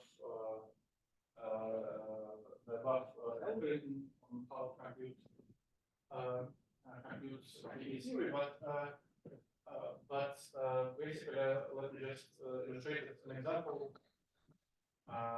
Suppose we can actually eventually reduce this example. Suppose X is just a closed just closed substring of the spectrum of K. Closed substring.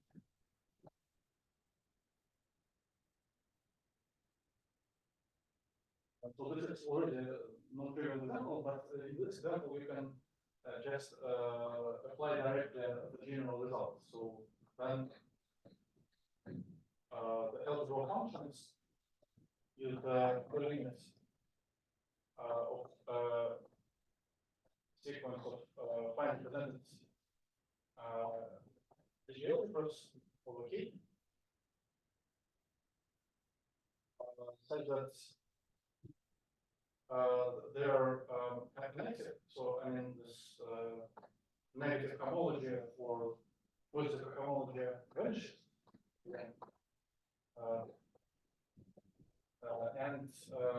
zeros homology of the n is just a constant, just O of x.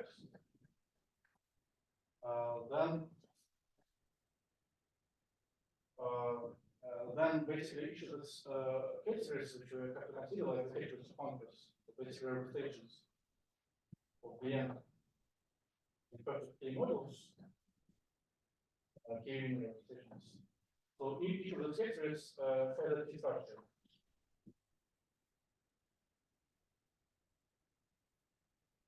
With hard in the hinges on X. And it follows from the theorem of Hart that this limit of A theory spectra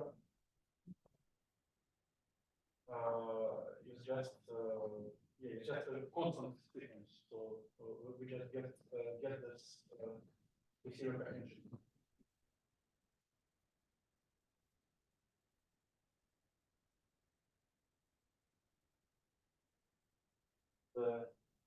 It's actually kind of compatible. So this K theory, when the target is a point, it's can be considered as K homology.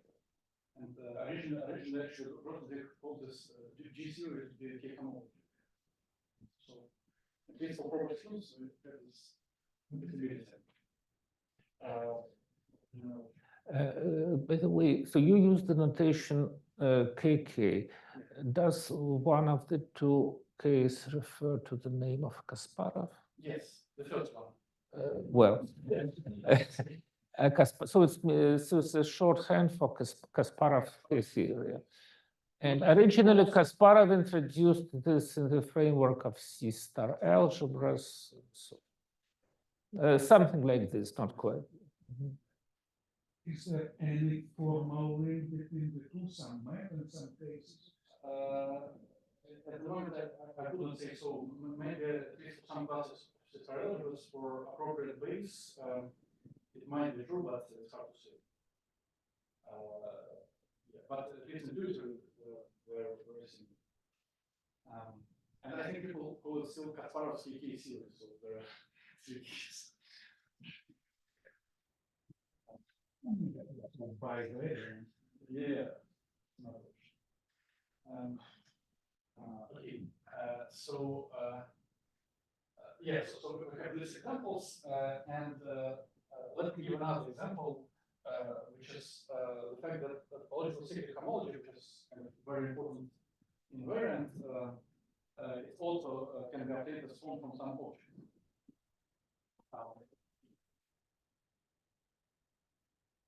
So, for that, I should recall that so when we take each, for any, well, for a K theory,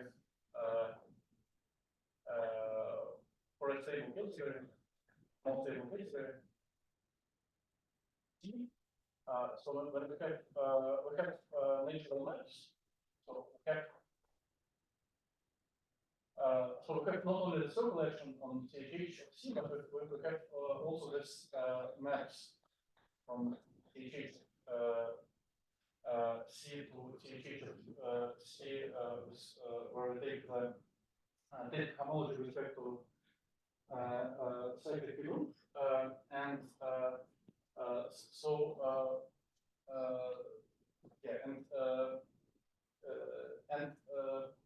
at least when at least under some conditions of C, this maps actually encode this. So the data is kind of equivalent to taking genuine atomic spectrum structure, but there is a definition due to Nicholas and Troitsa that they just they define alternative version of this classical genuine atomic structure, which is just given by the following. So this case of atomic structure, this is just an object X, which is let me write it as a representation of the so-called in spectra. So I'm taking just the naive thing, so not the genuine S1 equivalent function, just rotation of the circle with the feature factor. And for each prime, the map phi p from continuous from x to the take 6 points with respect to the cyclic pizza group of the circle. So for any for all primes. And then this there is a definition of let's just restrict to connected rings for simplicity. So if R is connected to one ring, then its polytopic homology is defined as follows. So one way, yeah. Sorry, I should have mentioned there is an observation that yeah, let's put it here. Just a general remark. If x is bounded below,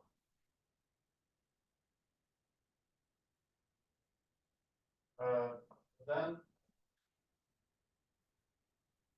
x is p, and then taking S1 invariant, taking S1 invariance is just the same thing as taking take 6 points of the circle and then pick up it. So now we have two maps from the minus part, which is invariant to the so-called action on THH, to perform a completion of TP. R, one of them is given by this collection of all fermioniuses for HP, and the other is the canonical map. From basic canonical map from invariance to take homology. And so the fiber of this, so roughly speaking, it's like invariance of fermionius action. This is polytopic homology. And so what is written there? Phi, and then what? Minus canonical. Phi minus canonical. And so okay, so this invariant is very important. So basically, in particular, because yes, so there is mostly because there is a theorem of dualizable and McCarthy that basically if R is connected,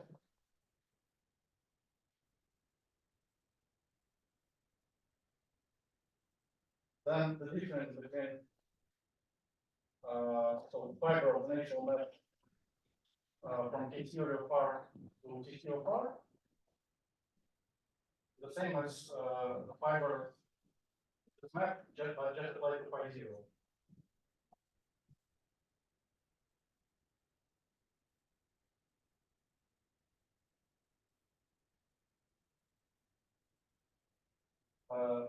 So this basically means that fiber of K theory to TC is truncated invariant.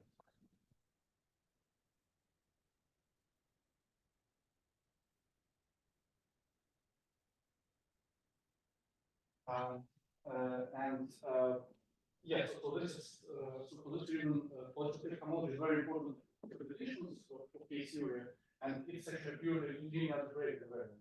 Well, in terms of linear algebra over the spectrum. And now I have the following result about coherentability of TC. So I had already the coherentability of the partial restriction previously written there, but there's also coherentability for TC.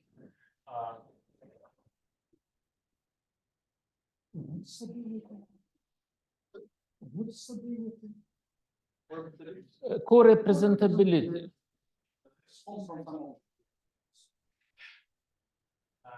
Yeah, so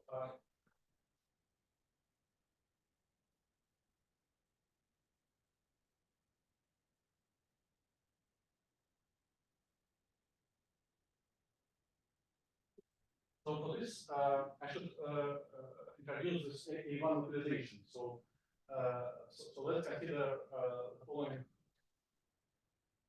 So we can take our Gaitsgory motives and we can just mod out by the ideal generated by the reduced motive of the fine line. So we can do it over any base. So we take this ideal generated by the reduced motive of the normal algebra, which means the smallest complete ideal containing this. So we have the short sequence. So we can also define it by universal property, using the related universal problem. And now this is actually not a random localization. This is actually what is called a symmetric localization, and it means that this algebra is actually models over an idempotent infinity algebra. So okay, intuition. Yeah, okay, let me formulate the statement and then I will explain the intuition. So this is modules in localizing motives over some A, where A is idempotent infinity algebra. A times A is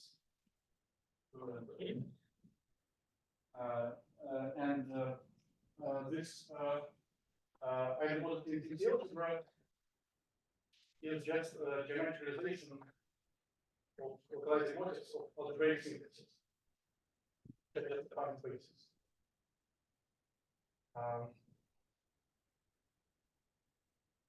Okay, there is a small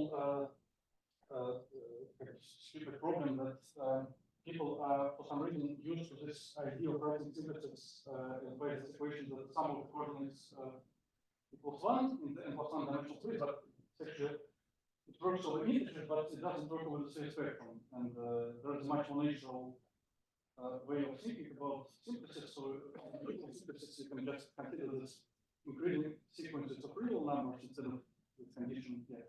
And here, if you want all of this to work, or for example, all the space spectrum, you need to use the second approach, which is also natural in this interpretation geometricalization.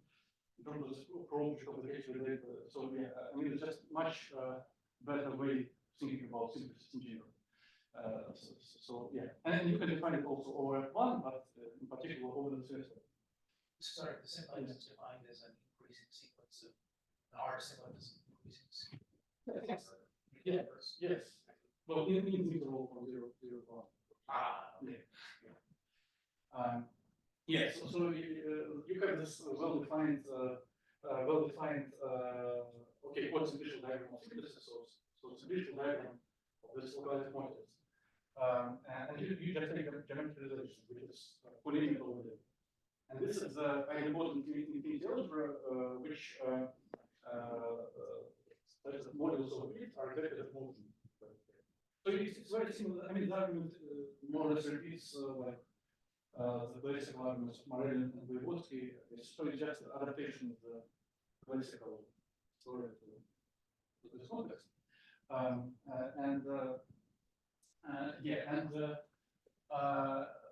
Yes, so intuition. So this is like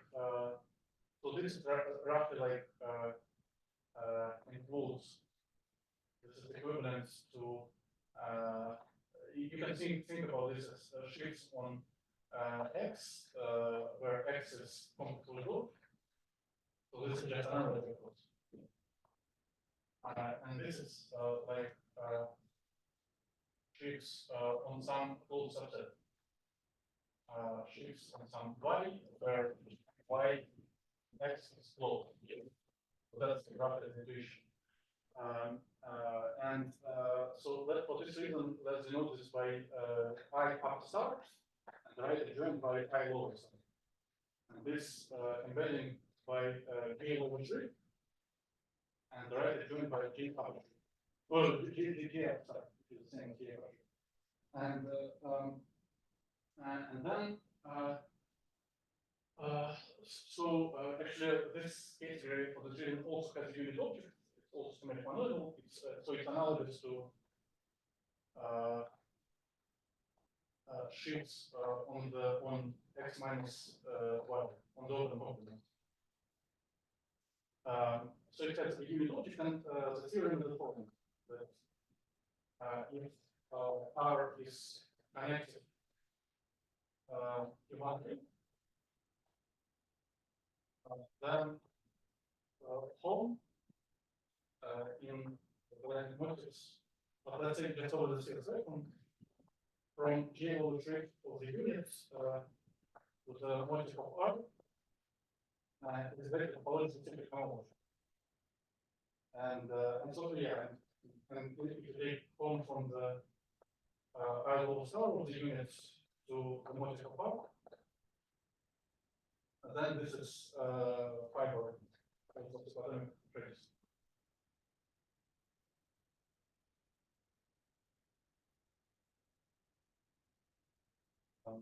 Yeah, so yeah, basically TC becomes representable by the unit object of the kernel evaluation. And sketch is sketch of the proof is the following. You can actually observe that for n-cyclic positive, so when you take this maps from the reduced in the simplicial sense, reduced motive of this n-dimensional simplex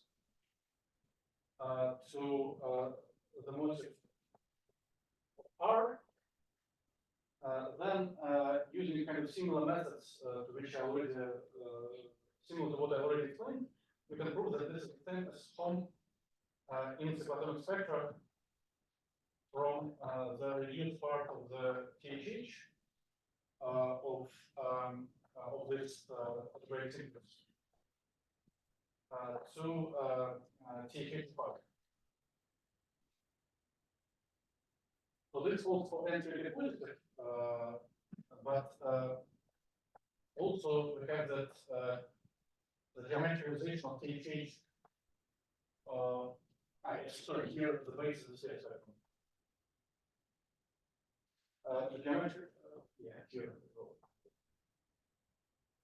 Geometrization of THH of this synthesis is of course just zero.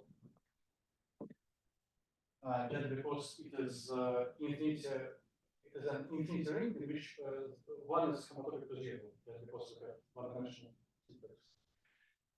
And we also have that home from U log of the zero-dimensional simplex. So this is basically the unit object. So this is K0,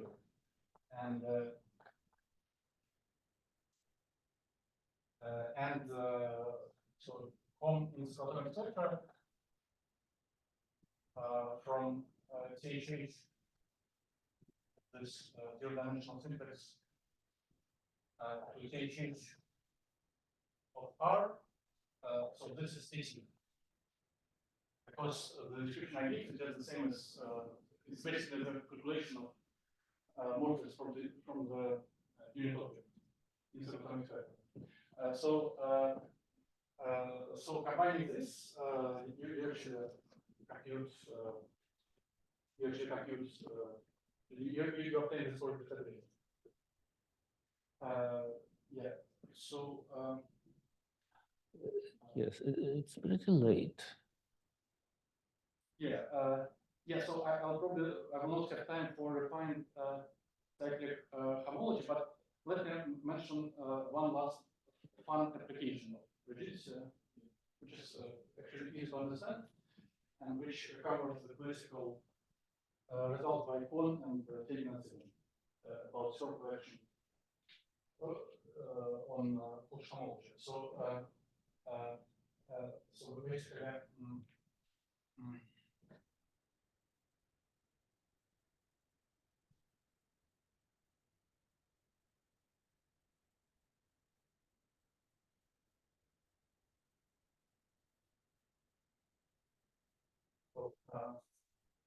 Considering for rigidity, is that you can just consider that THH as a function from table amplification series to spectra. Then this is homology of the circle, which is subtension spectrum. Click as one, we add 1 point. So basically, this is just homology with coefficients in the space. And dogmatism like implicates symmetric monoidal functions of THH, like when sent to the same source and target, is just the sum.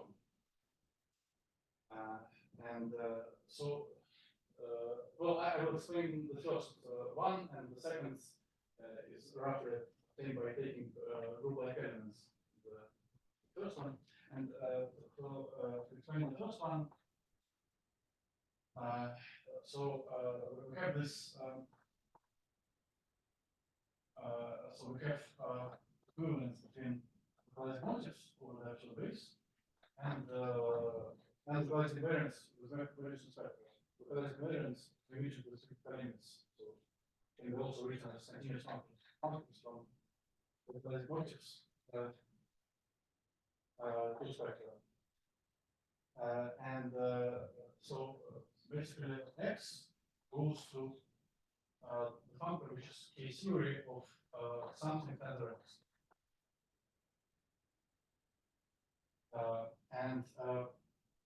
Then so recall that there is a theorem of Dundas and McCarthy, which describes THH with coefficients. THH referring coefficients in the body model as colimits, well, as a derivative. So it's colimits of reduced to theory of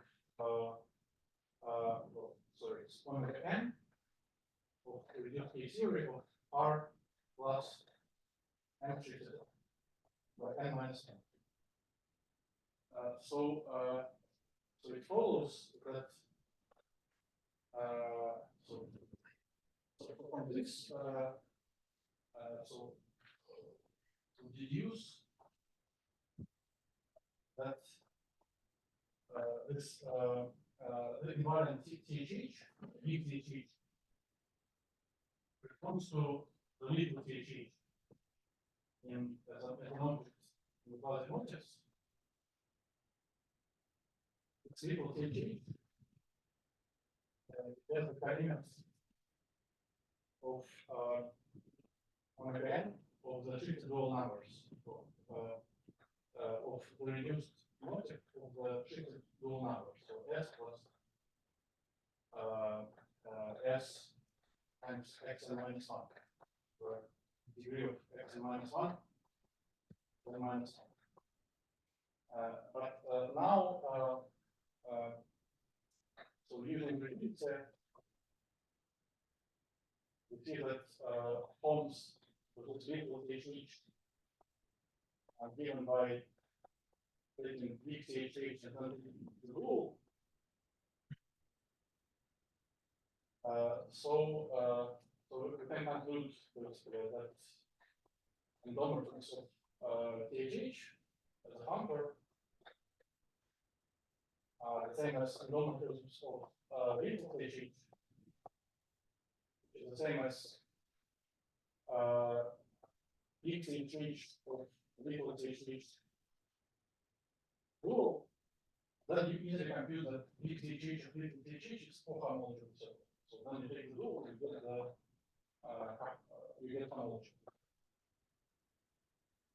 And yeah, and then we apply an duality just use the version of the statement when you can prove that a single statement for endometers of the coalition motifs then take some tensor power over n and take the multiplication and then apply TH.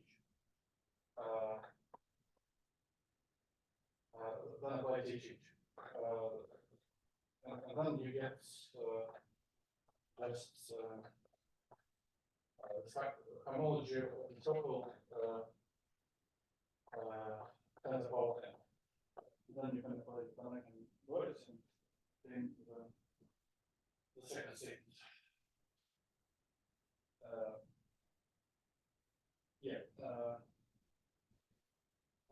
Okay, and yeah, there are more applications of this. In particular, this refined cyclic homology, but today I won't have time. Well, let us thank the speaker.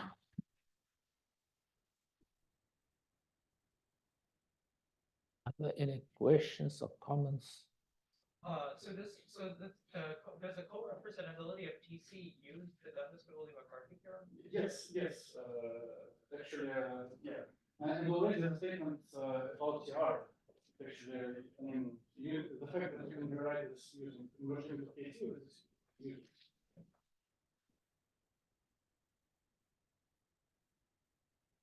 Okay. So, are there other questions or comments? Maybe I can ask just one more question. So, like all these other, all the structure on TR, can you encode it now really? Yeah. I mean, you can just study the normals of this representative. Yeah.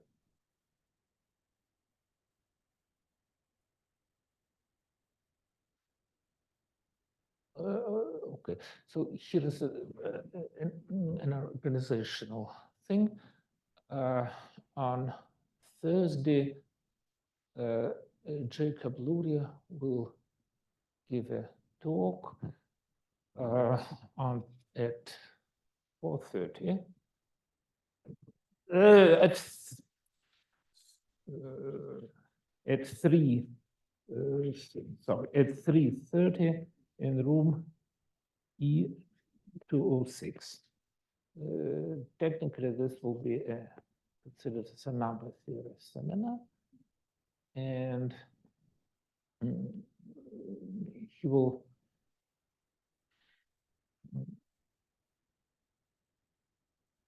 okay. So this is I will send the title and the abstract today or tomorrow.